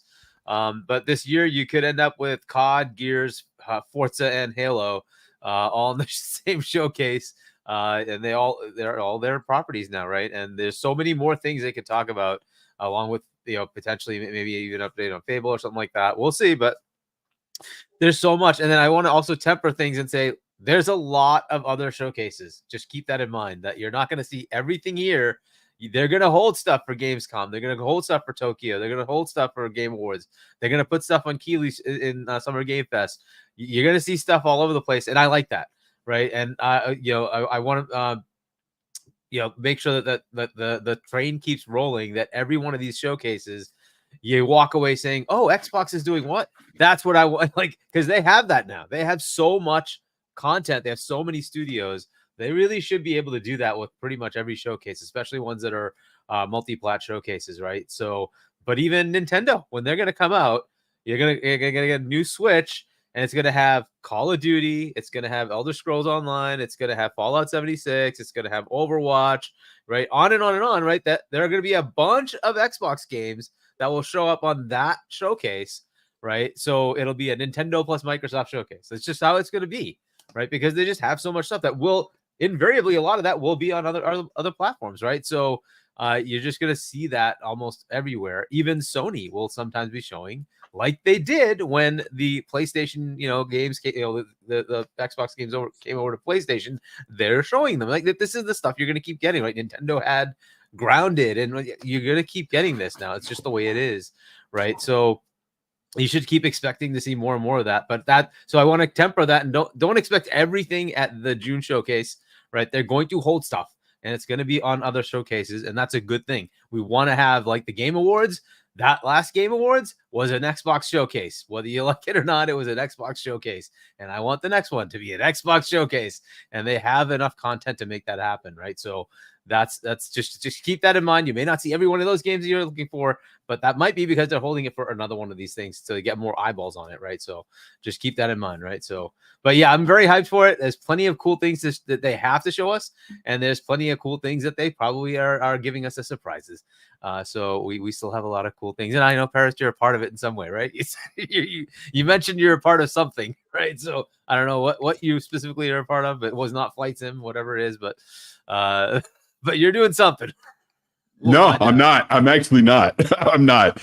I can say with great confidence this year, I am not a part of the showcase. Oh, wow. Okay. Yeah. I mean, that's good. You get to actually enjoy it from a fan's perspective, because I know it's got to be a lot of pressure being up on that stage. I would not want to do that personally. Yeah, not this year. I didn't get the super secret phone call this year. So no, I'm not a part of the showcase. I don't know anything, to be honest with you. I'll take that back. I know something that isn't directly Xbox related, but that's it. But I will say that to say this, you're spot on. Not to keep expectations in check, like lower your expectations, but don't expect everything all at once. Is kind of my thing. It's going to be a good showcase. They always have a good showcase. They're going to have a good presentation. You're going to walk out of it feeling good. The thing that I want to see is Phil Spencer and Ryan McCaffrey afterwards, which unfortunately I'm in an appointment, so I won't be there. But that's the thing that I want to see most. How far off is that? Do you know? Do we know how after the I'm sure Phil will be. I think it's literally right after the showcase. Ryan's so he won't be in the. Yeah, I don't think Ryan would mind me saying this because I've talked to Ryan, and Ryan was even saying he has to leave right after the showcase to get over to IGN Live to get ready for the Phil interview. So it's going to happen pretty quickly after. But that's what I want to see. I want to see what leadership has to say post showcase, because of course they're going to show us a bunch of stuff. Oh, wow, that game looks cool, this, that, and the other. But there are questions that leadership needs to answer. And the fact that Phil is going to be front and center, Ryan's going to ask him those questions. I know he will. So that is what fascinates me. Yeah. This is that fight for for Xbox behind the scenes thing that he was alluding to in that article, right? Wait, say that again.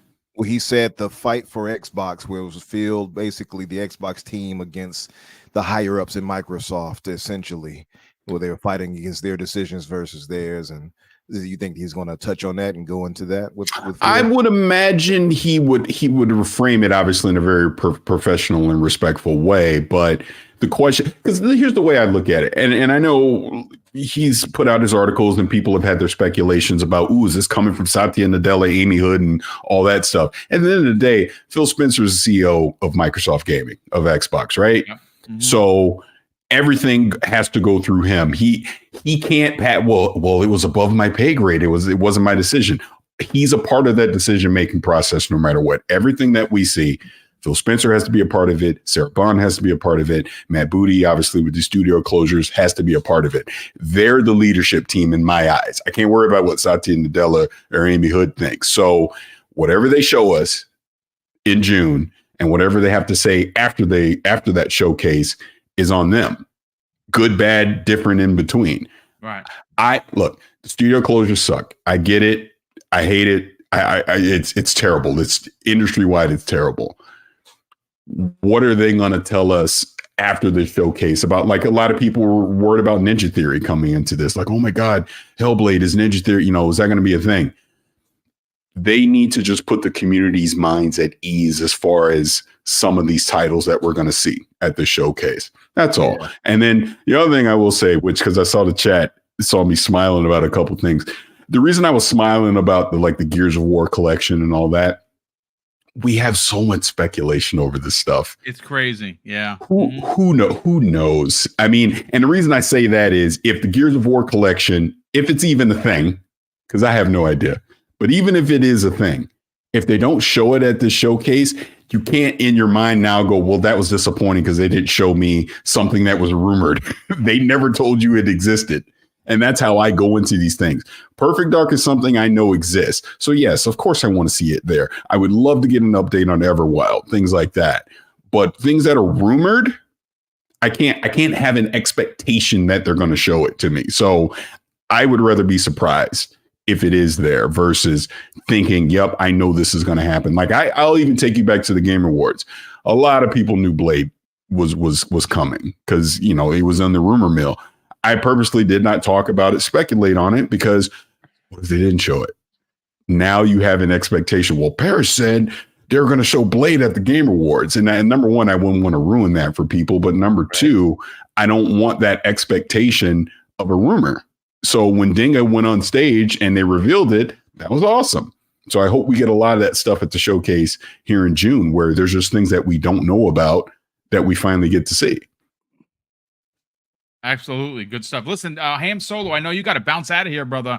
Thank you so much. So do your outro real quick. Where could people check out TSWS Gaming? You and Loc 7 consistently do great things in the community. You're building your channel. We want to help, get you more subscribers. Talk about it. Yeah, definitely. TSWS Gaming is what it's called. I appreciate you, Boom, for having me here today. We're going to have a show a little bit later on talking more about Hellblade. I'll get more in depth in what I kind of thought about it. I've seen a few people in the chat saying that that sounded like I wasn't having a great time. No, I was having a great time. I'm extremely tired and I'm on about He's been up since 2 4 hours of sleep right now, and I gotta go to physical therapy, which I'm dreading. Yeah, so, well, so I'm not. I'm just. I'm just in a mood right now. I'm in a personal mood right now. But thanks again for having me here today, Boom, on short notice and whatnot. And it was good to see everybody here. Infinite, Hargy, Crazy Louie, you crazy, bro. You know you are. Still Rain, and of course it's great to see Paris again. It's been a little while ever since I had that interview with you on TSWS Gaming. It was a wonderful time having you there. But anyways, thank you so much, you guys. Y'all have a wonderful rest of the day. Also, you guys in the chat, as you guys know, keep it gaming or keep it moving. Peace out. Thanks so much, Ham. We'll talk soon, brother. Thank you again for being here. Paris, I don't know how much time you have left, brother, but I know that you said you have your thing with you're obviously kind of funny. Do you still have a few minutes or? Yeah, I got a couple minutes. Okay. Maybe like 5-8 minutes, something like that. Yeah. Okay. All right. So you know what? Let's talk about the elephant in the room, the reviews. A lot of them are polarizing. Some are look, people are going to have opinions. I'm not going to, if you don't like the game, you don't like the game. I'm not going to fight you on it. I do have, a couple of things that came across my, that were sent to me. The one that jumps off the page for me, and it's a little weird. And again, your mileage may vary based on whether you like them as a website or you don't. I don't. But one of the very low scores, a 6 out of 10. For this game is, I think, egregious. But again, opinions, right? Well, the original reviewer of Hellblade 1 gave it a very high score. Basically, and again, no names here, folks, because we don't want anybody going after anybody. We don't do the bullying thing here. Opinions, they're allowed. I disagree with this whole review, but it's fine. No one's a bad guy. I just finished Hellblade 1. I cannot stress enough how important and well done this game was. That review was from 8/19/2017. Okay, fine, great. So then you move on to the 6 that was given by GameSpot. Same reviewer. All these years later. And shallow, based on the bad, shallow, muddled storytelling falls short in offering a unique and introspective experience. I don't know what game this person played. Extremely minimal gameplay with simple puzzles and flat combat. Again, I guess it's just not combat. It's not God of War. Okay, fine. Set pieces, encounters, story beats, and gameplay quickly grow repetitive. I disagree again. Again, opinions, folks. It's one of those reviews, and this is my opinion. Understand, this is my opinion. You review it on a PlayStation, and it's the second coming in the Hellblade 1. For me, as someone that's reviewing the game as a game, because I played it on PlayStation and beat it first, loved it. Beat it again on Xbox, loved it even more. Okay, here we are. It is now an Xbox exclusive, and all of these tropes are now happening. Again, I say it's suspect, but Paris, before we get you out of here, you said something in the beginning about reviews being very polarizing. Not all the reviews are in. I am incredibly stoked to see what you guys have to say on Kind of Funny, which I'll be watching. Yeah, it's going to be fun, especially because Greg, I love Greg, and Greg is going to have his, is a Gregism, if you will. I cannot wait to see what he has to say. Before we get you out of here, let's kind of just talk about expectations for the reviews. What are your thoughts on this, man? Are you saying the overall reviews? Yeah. Just not so much yours, but what should the community expect from the reviews from gaming media? Not really so much from the trolls of the interwebs. We don't pay them any attention. We put them on the pay no mind list. We're really talking about the gaming journalistic community, if you will. So I want to preface this by saying I'm not a fan of review scores. I never have been. Obviously, I will give it a number score when I'm on Kind of Funny. But when I did my own one, I didn't say a number. I just said I recommend playing it. Yeah, it's something you want to experience. What ACG does also. He doesn't really give it a score. He gives it a bypass or recommend. Right. And the reason being is because I know the review that you were referencing before and the number that it was given. The critiques in it were valid to a certain degree. I actually agree with them, but that didn't take away from my enjoyment of playing the game, if that makes sense, right? Okay, that's fair. So what you're going to see with these various reviews is they are going to be all over the place. You're going to see some, like there was one that I think was a 10 out of 10 or 5 out of 5 or whatever from a major publication. Yeah, that'd be Eurogamer. Yeah. Mm-hmm. But then I saw, I guess I can name them. It's fine. Like Gene Park and I were actively talking during this review process. So I knew he wasn't as high on it as I was, but he gave it a 2.5 out of 5, I believe. And I understood his reasonings why. So the way I always approach it is because I know people want to can get upset about these things or whatever. Well, why are they giving it this score? Why are they? I would say pay attention to what they're saying or listen to what they're saying or watch what they're saying versus just looking at the number, because the critiques are valid. Like I'll just say it right now. I saw what Blessing had to say about the game. This is why I know when we record, it's going to be amazing. I have no idea what anyone else on the panel thinks, but Blessing had valid critiques. So I know he's not going to enjoy the game as much as I did. And we'll obviously have that conversation. So it's going to be all over the place. It is a polarizing game. It's not the traditional standard video game. Ninja Theory specializes in an immersive audio experience. That's just the best way I can explain it. Their weakness is combat. It is. I had to ramp it up to hard difficulty to give myself any kind of challenge in it. I understand that. The visuals are off the charts for this game. I'm telling you right now, if Melina does not win Performance of the Year in December, then it is rigged. How could she not? That's how good her performance as Senua was. There's so much to love about the game, but there are also fair and valid critiques of the game as well, which I can understandably, if you go by the traditional model, will lower the score of the game. I get it. Here's my a critique I did not say in the review that I should have said that I am going to say here on the kind of funny one.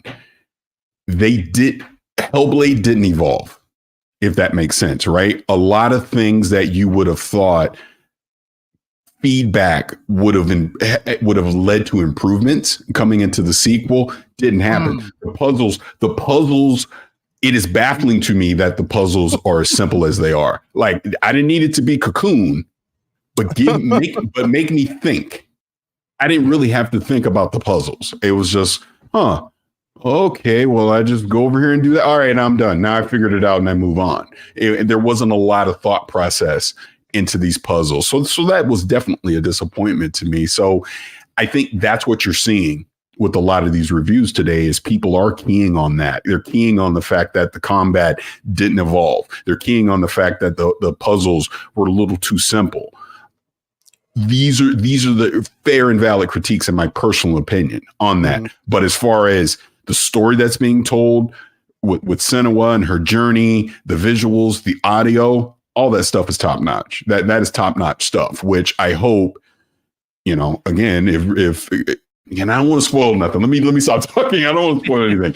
But if Ninja Theory were to make another Hellblade, I hope they listen to these critiques and feedback and can improve on that going into the next one.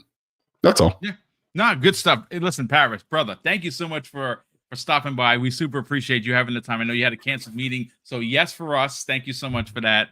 Looking forward to June. Obviously, please sell your brand because obviously, yes, you work for Kind of Funny. Yes, you're with Gamertag Radio, but you have your own YouTube channel. And obviously, you did a review on Hellblade where people should definitely check it out. Sell your brand, brother. Sure thing. I just saw someone in the chat said I have a blue check. Yes, I do, because they gave me one. But anyways, they did. I didn't ask for it. I'm on Kind of Funny. I'm on Gamertag Radio. I've been on both those platforms for a long time. But I've been dipping my toe into doing solo content. Some years back, I had started my YouTube channel and was growing it, and then I just stopped. But more recently, I decided, you know what, let me start doing it again. So I put out a couple pieces of content, Hellblade 2 review being the latest. And I want to continue to grow it. I want it to be a place where I can just have my own unfiltered conversations about things that I like to talk about, whether it's good, bad, or whatever. So going to keep doing it, having fun with it, and we'll see where it goes. Dude, thank you so much for being a part. Love what you're doing. Not only, obviously, I found you through Gamertag Radio. Love the transition to Kind of Funny. I think you do an amazing job there. And of course, solo content is great. Great to see that you're pushing your own brand and getting your voice out there on doing the solo stuff. I absolutely love it. Cannot wait to meet in person and shake your hand in June. Thank you so much for stopping by, dude. We super appreciate it. No, absolutely. And I'll just say before I go, really looking forward to meeting you. I think, June in a couple of weeks is going to be a lot of fun. A lot of people from the community going to be able to get together. And that's what this is all about at the end of the day. The in-person stuff is what I love. So really looking forward to seeing you. Hargeet's still here. I've already met him. Looking forward to seeing you again. I know there's some people in the chat that's going to be there. Looking forward to seeing all you too. And let's just have some fun. Absolutely, dude. Thanks so much, Faris. Yeah, of course. You have a good rest of the day. You too, dude. Thank you. Yeah, thank you. All right. Later, man. Paris Lilly from Kind of Funny, obviously Gamertag Radio. Thank you so much for joining us. Crazy Lou Gaming, I want to hand this over to you because look, I have the open critic in front of me. So let me just refresh it. It's sitting at a 82. These are the scores that I have in front of me. Eurogamer, 5 out of 5. PC Gamer, no surprise here, 58 out of 100. Okay. IGN, 8 out of 10. Metro, Game Central, and you know what Metro is? That publication that's on the side of every street corner in New York City where people threw garbage into. That's Metro. They gave it a 5 out of 10. Game Informer, 9 out of 10. GameSpot, which I just reviewed, I just read the person's review. I 1,000% disagree with everything about it. But that again, that's just my personal opinion. That's not capping for anybody or anything. Hobby Consoles, I don't even know who they are, 7 out of 10. And Forbes, who of course, yes, gave it a 7 out of 10. There are a total of 89 critic reviews. So I want to keep this as simple as possible because we are at the 95-minute mark and we're almost done in 25 minutes. I want to keep this as simple as possible. XboxTax, is it wreaking its ugly head, Crazy Lou Gaming? Oh man, Mr. BoomStick. I mean, this morning when I hopped in, I started like reading through the reviews. When I saw the combat review from GameSpot, I was like, man, what do they want Senua to do? I mean, I even mentioned that. What do they want her like to throw the sword up in the air and do what Blade did in the first movie? You like no, kick it, they want her. They want her to be Kratos. They want her to be Kratos. They want her like to spin around, like Batman, jump around, do a whole bunch of movements, suplex the guy, DDT him, power bomb him, and do all that stuff. That's probably what they wanted. Yeah. I mean, what the heck? I mean, when I read that, I was like, what do you expect? It's Senua. And here's the thing: what these reviews don't talk about, and this is what you got to bring out. And I'm going to tell everybody how you should play this game. You got to take your time. You got to sit down. You got to listen to the wind. You got to listen to the conversations. You got to listen to everything that happens in the game. Watch the details. Watch how everything just goes through. Because I mean, that's what I did this morning. This morning, I went in there, rushed it, of course, because I wanted to get into like the combat to see how it was, comparing it to the first one and everything. But Hellblade is all about, like how Paris said it and Boom said it's like the psychosis situation. Not only that, also the details. I mean, this one has a lot of details you got to pay a lot of close attention to. So much beautiful things going on with this game. So many fun stuff. Like I said, the combat, right, feels a lot more heavier than the first one, because in the first one, it felt like I don't know why, but I felt like I was playing like Dynasty Warriors type of thing with the first one. But for this one, it feels kind of a bit heavy. Of course, once you get it down, it's going to be simple. So you're gonna have to put the hard difficulty a bit on, for it to be more tougher. But this is Senua. I mean, this is Senua. This is a game where you got to pay close attention to the story, close attention to the detail, close attention to everything that's happening around the surrounding, the graphics, everything. I mean, the game is just phenomenal. And for these reviews in the XboxTax situation, I mean, of course, Hargreaves told me about this last night. I was like, no, I got a good feeling it's going to get good reviews. I got a good feeling. But Hargreaves, broke my heart. But I was right on the money. Right on the money. I knew exactly where it's going to land. Yep, you were right. You were right. And, man, it's a shame they had to review this game this way because, man, like I said, sit down, enjoy, go. Don't rush through it. When I heard somebody said that they beat it in 5 hours, like, wait, you beat this game in 5 hours? I mean, why in the blue hell am I going to beat this game in 5 hours? Because I know, for example, when I play Resident Evil games are pretty much between 8 to 12 hours long. That's pretty much long, man. Yeah. But when I sit down and play Resident Evil, I sit down and play Resident Evil. Same thing with this game. You got to sit down and play it. Enjoy how much you can. It's a short game, but hey, listen, it's fun. I mean, for what I saw, it's fun. It's intriguing. Can't wait to keep on playing. Yeah, I cannot wait for a lot of people to put some really beefy time into it, so to speak. I was very fortunate that I was brought into the review process by Xbox and Ninja Theory. It's crazy because we're a small channel, and the fact that we did get a code and I had an opportunity to play nearly a day now worth is just phenomenal. And I cannot wait to get everyone's boom, I beat it. This is my thoughts. Because there are some parts towards the end of the game that are just crazy good. Steel, I know that you might have to run because obviously family. Let's get your hot take. Hashtag XboxTax, or is that just a myth?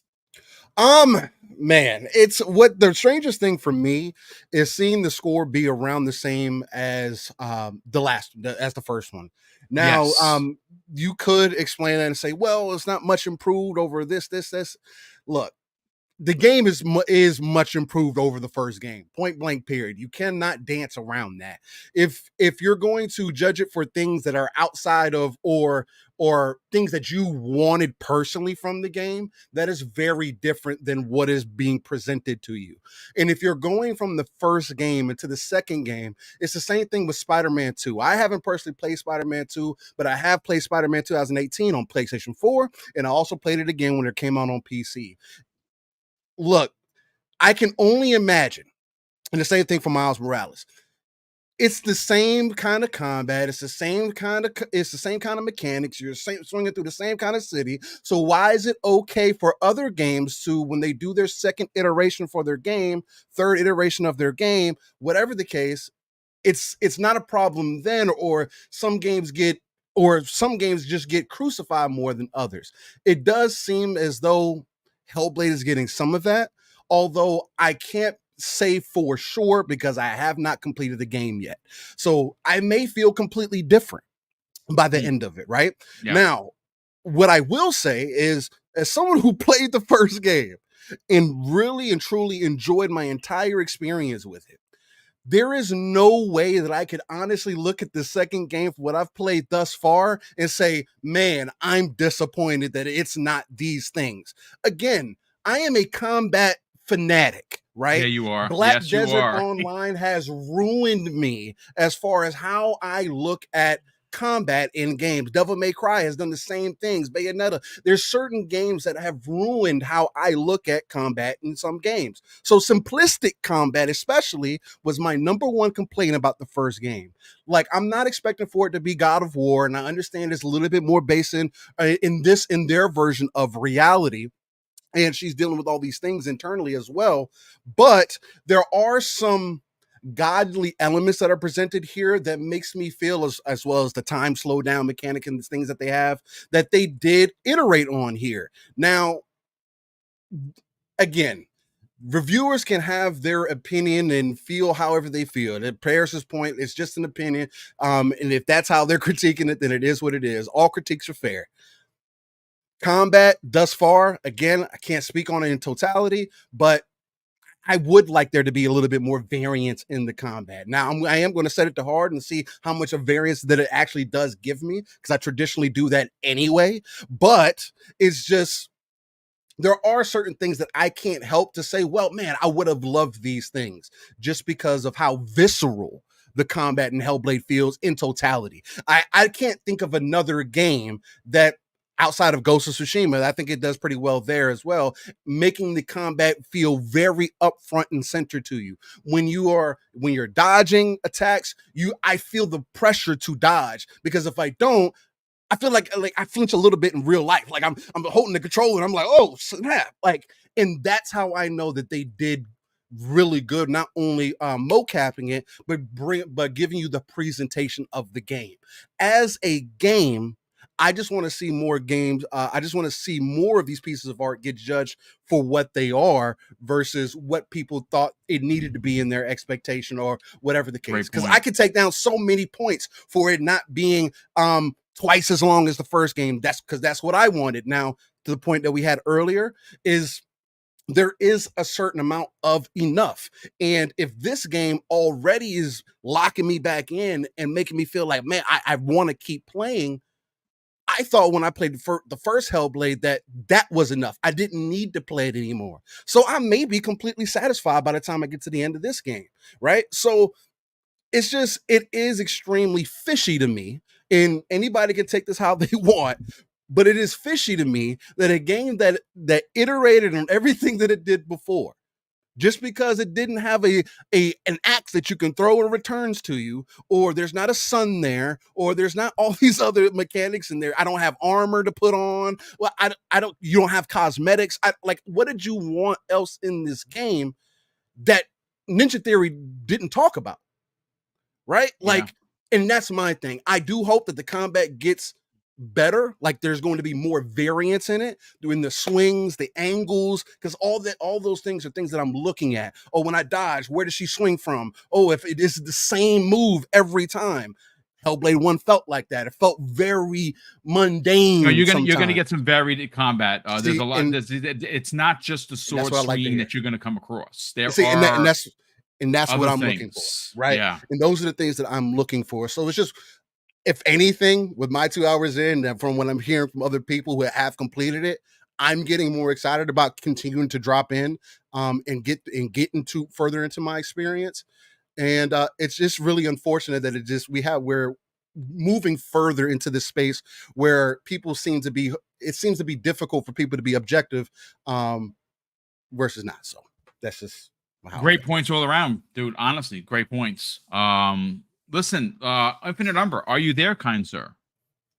I'm still here, believe it or Excellent. not. Well, listen, again, he works midnight, so you got to make sure. I mean, the fact that he's here, I'm happy. But The power of Hellblade compelled me. Not you using the Nice. words from a fantastic classic film. Good for you. Still the scariest movie I've ever seen. Listen, Mrs. Boom, when we were dating, she said, let's watch a movie. She put that on, and I was like, all right. After half an hour, I was out. And I'm like, you still watching that movie? After I had left, I called. She goes, I hear that to compel you stuff. I'm like, are you still watching The Exorcist? She goes, I love this stuff. And I'm like, that's the right one. I found her. I fell asleep in that movie, to be honest. I don't know why. I fell asleep. No You know wonder. what? That's why you got that haunted picture back behind you now. There you go. There you go. But Umbra, listen, God. again, everyone has had great points. Paris knocked it out of the park. Steel Rain, phenomenal. Crazy Lou Gaming, obviously, you can't argue anything he said. I want to hear your point on it, because I think there is something to be said. And being fair, not being a bot, not being an apologist. I think what Steele said about it being fishy is true. The reality of the situation that we're dealing with isn't the game is good or bad. The reality is who is going to drive the engagement and how they are going to drive that engagement. And negativity, as we know, in this horrible world that we all live in, is the driving force. Again, if you want engagement on your website, you praise the market leader in Sony, whether that is because you're getting ad dollars or you're just a suck ass for that particular brand. Good on you. You're going to get the clicks.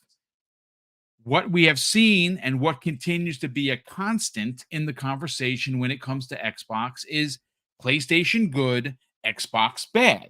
And engagement clicks are a thing. And if you want to engage with a very negative social media based community, say something negative about Xbox, and you're going to get it from both angles. You're going to get it mostly from the negative crowd, and you're going to get people like me. I don't click on these things. I put them, I send them to Hades. They get put on the pay and wine list, and ejab. That's it. Let's get your hot take on the potential of the Xbox tax coming back and putting a bite into Hellblade 2, which by all accounts is leaps and better than its original. Yeah, for me, like the thing that strikes me as odd is the scores do seem to be all over the place, and that's odd to me. Where you have dramatic. This is the thing too. I'll say this. I think Steele kind of summed it up more. So mine is probably going to be more succinct, but the problem I think that we all have now is that it's not this paranoia, right? I get that some are a little ridiculous with it. Don't get me wrong, but the problem is we can't just sit here and be like, okay, I can trust this reviewer's score. Right.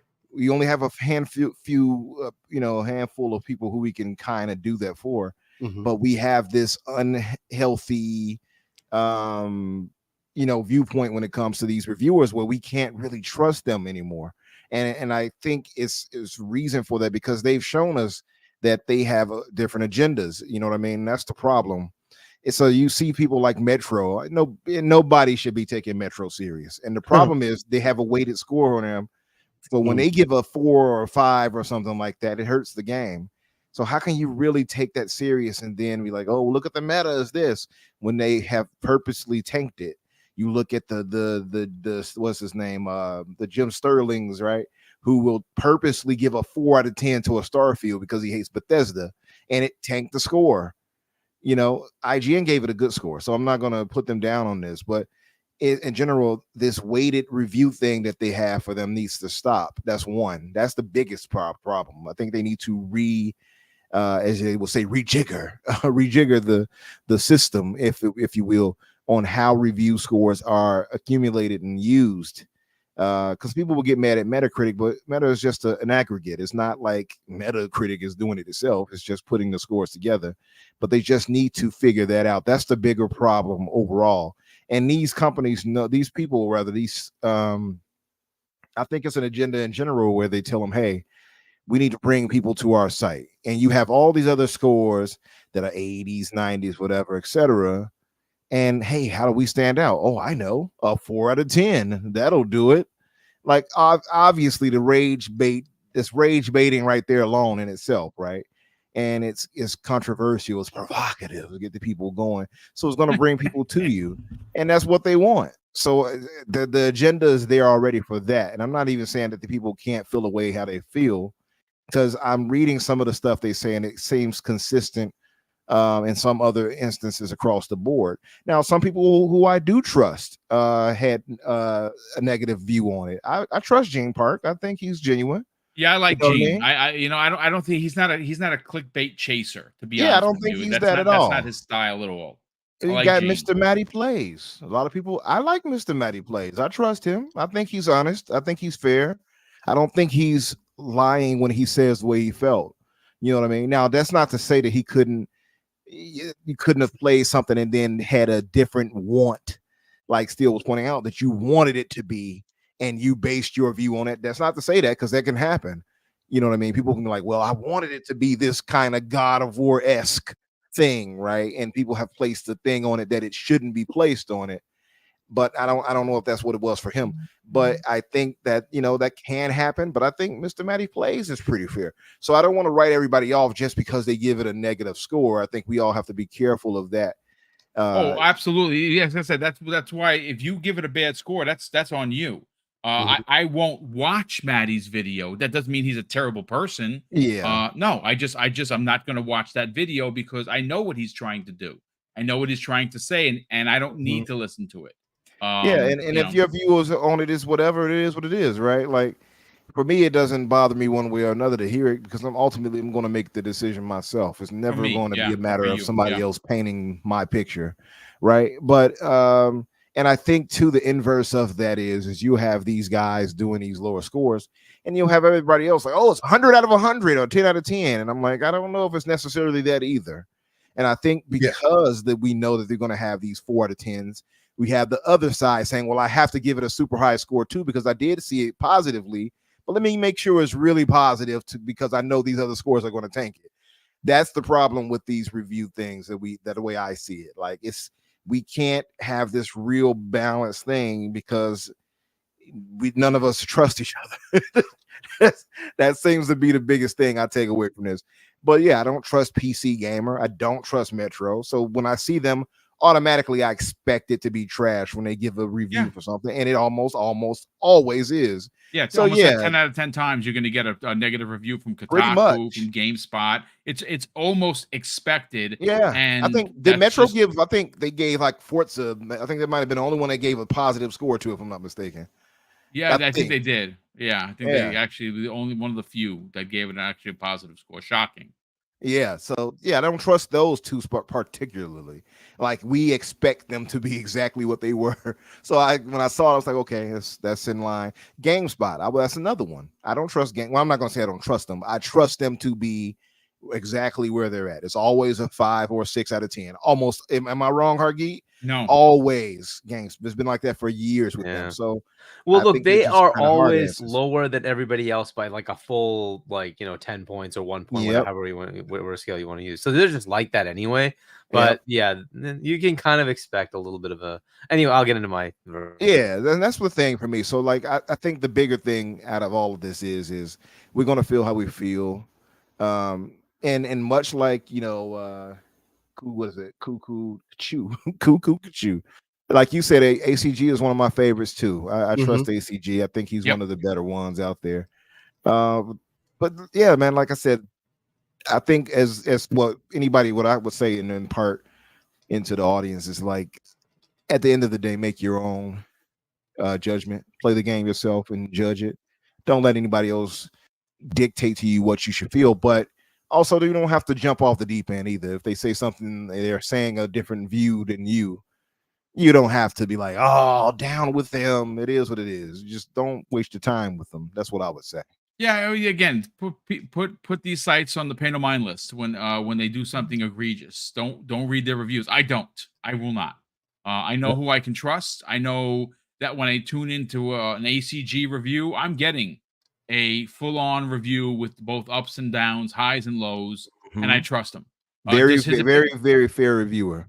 Yeah, absolutely. Now, is his opinion the staple of how I make mine? No, absolutely not. I make my own opinions. Whether you agree with them or you don't, I hear you. But at least they're coming from an honest place. Hargeet, let's get your hot take on this. XboxTax, we know it exists. I think it has wreaked its ugly head once again. And again, not to beat the horse here, but there is something to be said about rage in clicking engagement by using Xbox as negativity and taking that and weaponizing that, so to speak. Yeah. So look, I will echo some of what Umbra just said. Look, you have to take this. Why did I get the rating so accurate? Why? The game, I played it and it didn't resonate with me, right? So I know there are going to be reviewers out there that are like, okay, it's just the way it is, right? I commend them for doing it. I understand what they're trying to do, and that's why I would give it deference and say, okay, cool, I'll give you credit for what you're doing here. But I just know there are going to be reviewers that are like, what the heck is this? And it's just going to reflect that way, right? That doesn't mean it's going to get like, it should be a 5 out of 10 versus a 10 out of 10. But it will reduce it a bit because you're like, I don't get this. And so you'll give it a 7 instead of an 8 or something like that. So I just knew that was going to happen no matter what, right? This is not a game for everybody. It is what it is, right? So, but like Pentiment is not a game for everybody. But the people who reviewed it generally are the ones that would actually play those kind of games, right? And that's why it rated pretty well. But those who would not like that kind of game, why bother rating it? You should just not, right? This is a very special game that does a very special thing. And it's just one of those things, right? And if you are expecting a general mainline game that you would see from the mainstream, it's not that. It's not going to feel like that, right? It is a very strange thing, but it's intended to be that, right? This is not an overpowering god, right? This is a frail woman who's like trying to survive, right? And it's a mental issue and she's trying to get through it. And so you have to take it for what it is, right? So, she's trying to be as strong as she can, but and this is just the way it is, right? And you hear all the voices, and that's the whole point of this, right? It's about, mental strain and how do people deal with mental issues, right? And this is literally mental issues, right? So you have to take it for what it is. Now, there's also expectations. Microsoft bought them. Why isn't it like a much better AAA presentation? Well, it was never intended to be. It was supposed to be what it is, right? You're just supposed to get the little chunk. And I think this is good. I would rather more of these kind of games. Granted, they had that multi-year like lockdown, which made it take longer than it should have, right? Because a lot of this is mocap, right? They actually literally have to go like take pictures of like Iceland. They have to go get mocap of human beings, right? And all that stuff was locked down. You couldn't go. You couldn't do anything, right? For 2 years. So that sucks. That did make the game take longer. But imagine, another 3 years, 4 years, you get another one of these little chunks. Right. It's, again, a $50 game, 8 hours, 10 hours mainline. And if you want to extend it by like actually exploring, pay, give it 15, 20 hours. That's a perfectly good game. That's a perfectly, fine thing to do. And I think this is what Xbox was talking about, what Matt Booty was talking about. He wants more of this, right? This is an 80-person team. That's good. It's a low budget, like 50-ish million.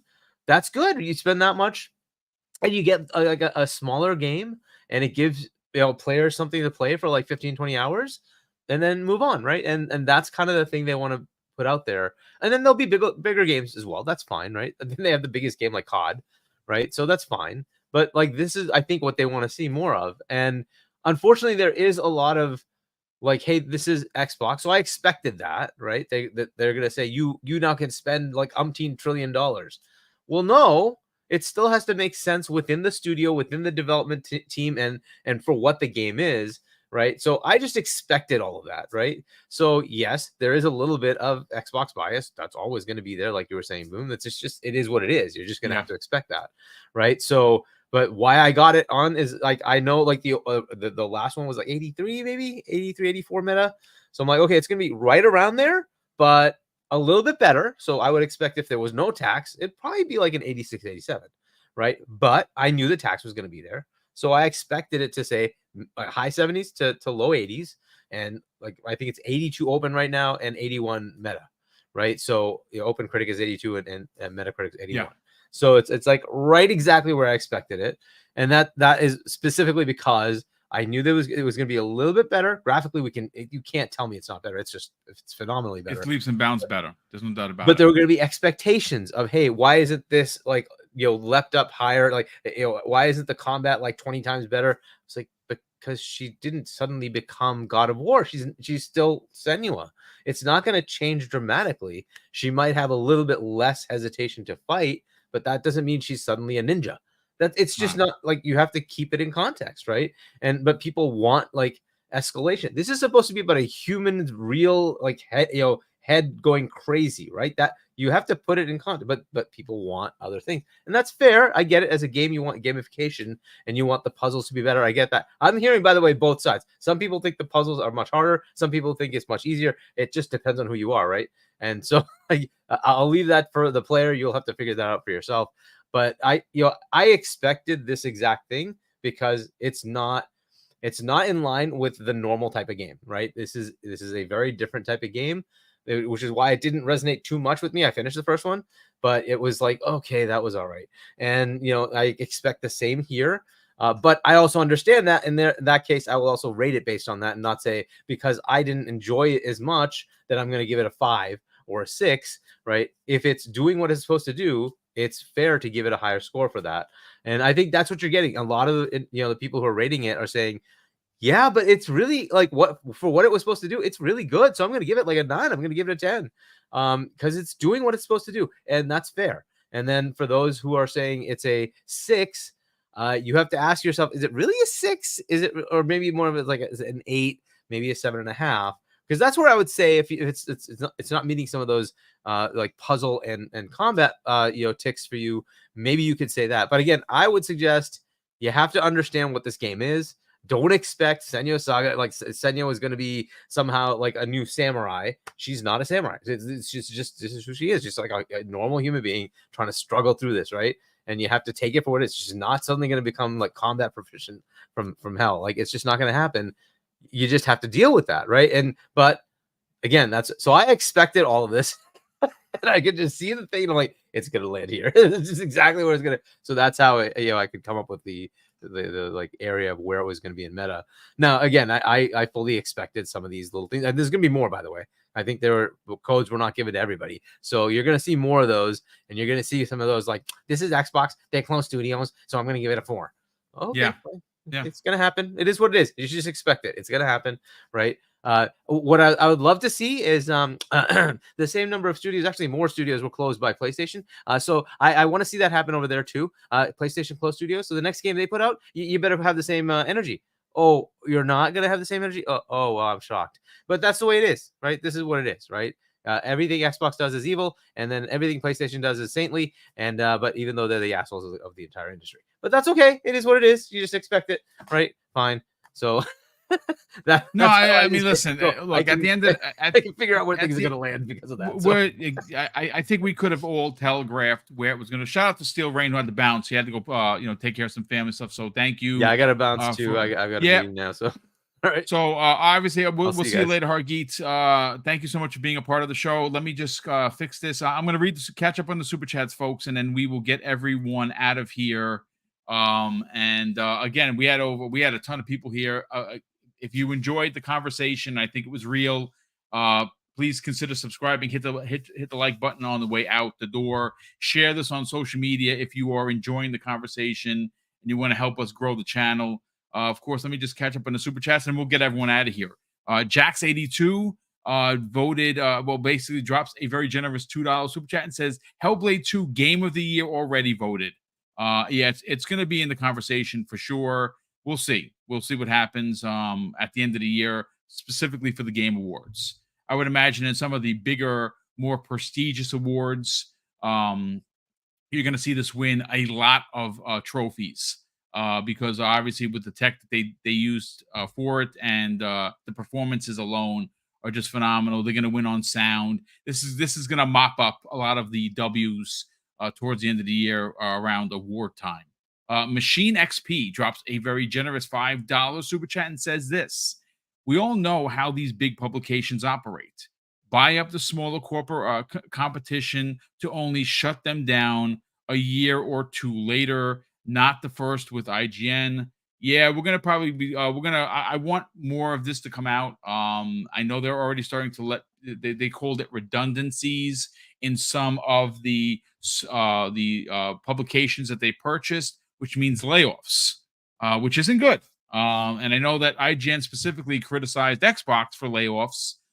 So we may have a conversation this Friday morning regarding that, because I think there's going to be more information that comes out in the next day or two.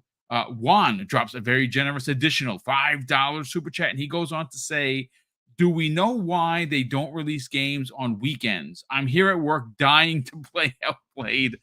Yeah, I don't know. I can't wait for you to get home and try it, Juan. You're going to love it. Roshan Impenger drops a very generous $5 super chat and says, I hope Microsoft is asking its partners to have hardware frame gen capabilities in their next hardware to handle the Unreal Engine 6 and AI. I would imagine so. Oh, Hargeet's back here. Let's fix the brand here. Hargeet, you came back, brother. Yeah, my meeting got canceled, so. Oh, well, thank you so much, okay, for being here. Super appreciate you coming back. Let me what's that? No, I was laughing. It said nice. Gaz said that I'm using my MySpace profile pic from 2003. Oh wow, Gaz! Hey, Gaz, what's going on? Gaz did a review also. That's why I have that on tap. I want to check out what Gaz had to say as well. Highlander 001 says my 12-year-old said how old I'm turning. I told her I'm turning 55. She said that's old, and then said if you were a cat or a dog, you'd be dead by now. Oh my goodness. Good grief. Not putting you to the grave. Happy birthday again, Highlander. Thank you so much for being a part of the show, as you always are, with your generosity.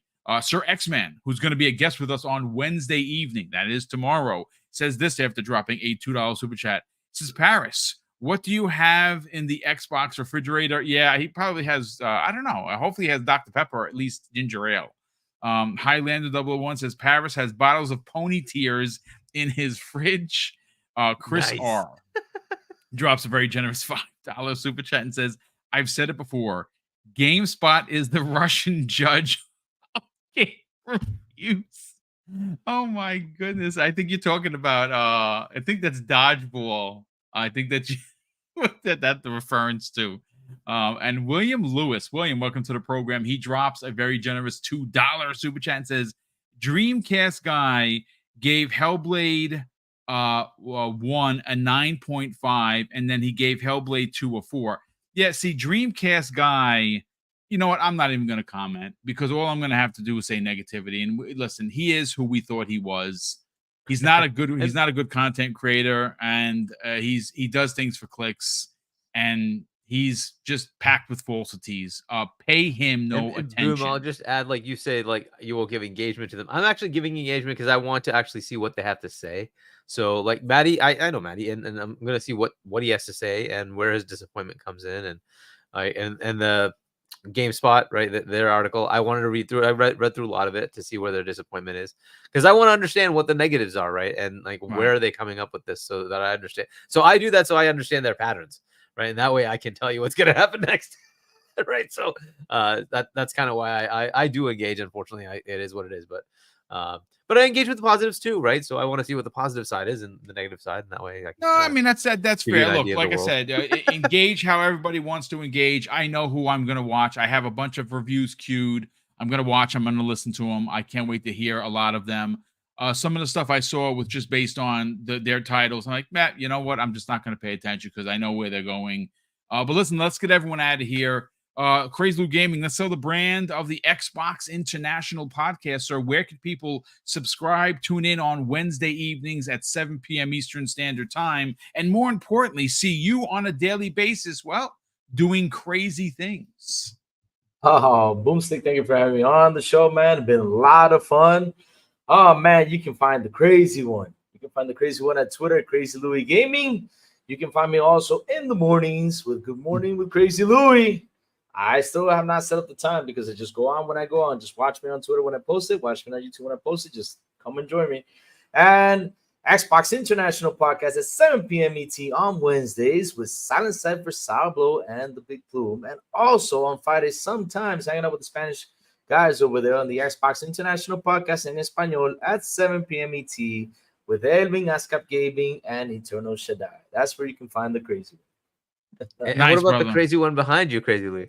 Oh, yeah, that's I got a story with Hellblade. I'll tell you later about it. Next time we see Louis on his show, you're gonna see his eyeballs red, bloodshot red. I hope not. I It's the definitely crazy hope not. one. He's gonna be possessed.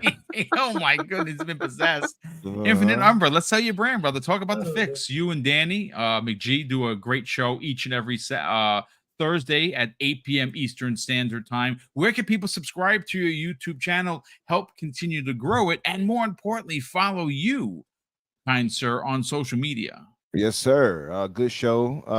As far as where you can find me, of course, you guys can find me on Twitter X, Infinite Umbra or Umbra Infinite. You will find me either way. Thursdays, like you said, 8 o'clock Eastern, and with Danny.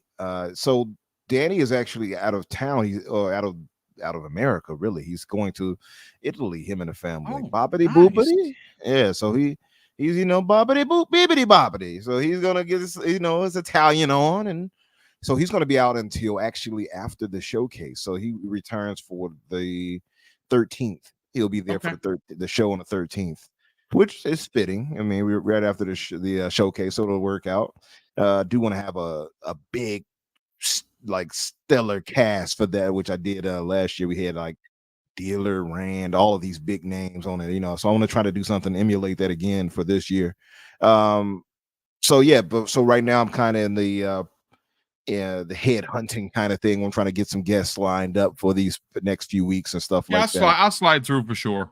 Oh, damn, I appreciate it. Yeah. So yeah, I mean, if anybody is hearing this that hasn't been on the show, hit a brother up on Twitter and let me know, so maybe you can come through. But this week, of course, we're going to focus on the regular gaming news and mostly Hellblade. After I finish it, I can give a better review, so we'll have like a review roundtable or something like that. So if you're finished by Thursday, let a brother know.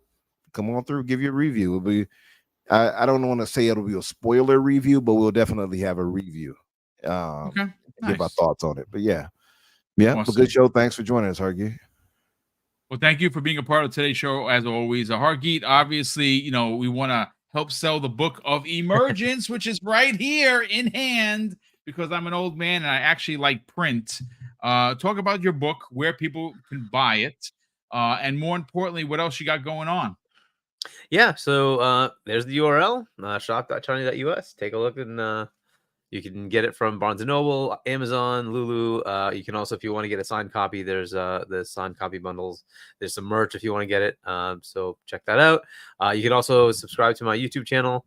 And I did put up one video about Call of Duty with cost comparison of buy versus Game Pass, with the surprising result of it's bloody the same. But yeah, check that out and you'll see all the analysis. And then I'm going to make another video, and I think it's going to be about this, the PlayStation versus Xbox. Xbox is dying, and yet PlayStation's the one that's actually in trouble, and nobody wants to talk about that in the industry. So I'm like, fine, I will freaking talk about it, right? Crazy Lou Gaming, you put out a video. We need to actually start putting that out there that, hey, you need to pay attention. PlayStation's the one that's in trouble, folks. Not Xbox, who has hundreds of billions in the bank. Let's not worry about the people that are freaking rich, and let's worry about the ones that are freaking losing money and desperately trying to do something to save their freaking business. So I will be putting that together. We're waiting tomorrow. Boom! Right after our show is the big reveal from PlayStation, from Sony, about their new strategy. Yes. Beyond the boundaries. Beyond the boundaries, which means Xbox We'll games. find out. Yes, but we'll talk about that when that gets. PC day one. Yeah. So anyway, and speaking of which, tomorrow, of course, Primetime Gaming. Check us out tomorrow. We'll be back. Well, here we'll be Boom's continuing channel. this conversation. We're probably going to talk about the IGN thing because obviously there's going to be a bunch of layoffs. And again, it's just hypocritical of IGN as a publication to buy up all these things and talk about redundancies, because they actually, in their press release, they say the word redundancies, which means that they're going to be laying off people. But that's not good. That's okay for them. Terrible for Microsoft. All layoffs are terrible. Let's be fair here. All layoffs are terrible. But we're going to get into that tomorrow. Folks, thank you so much for checking out the show. Obviously, once again, I did do a review of Hellblade. It's 10 minutes and 19 seconds in length in total. It covers everything you could possibly want with no spoilers. Enjoy, celebrate Hellblade 2 is out. Enjoy the game or don't enjoy the game. That's entirely up to you. I have played through it almost twice, and I've loved every second of it. And I'm looking forward to it. I want to say a big thank you to all of the super chats that once again have come in to support the channel. And of course, a lot of the kind words that came the way of nice messages regarding my review.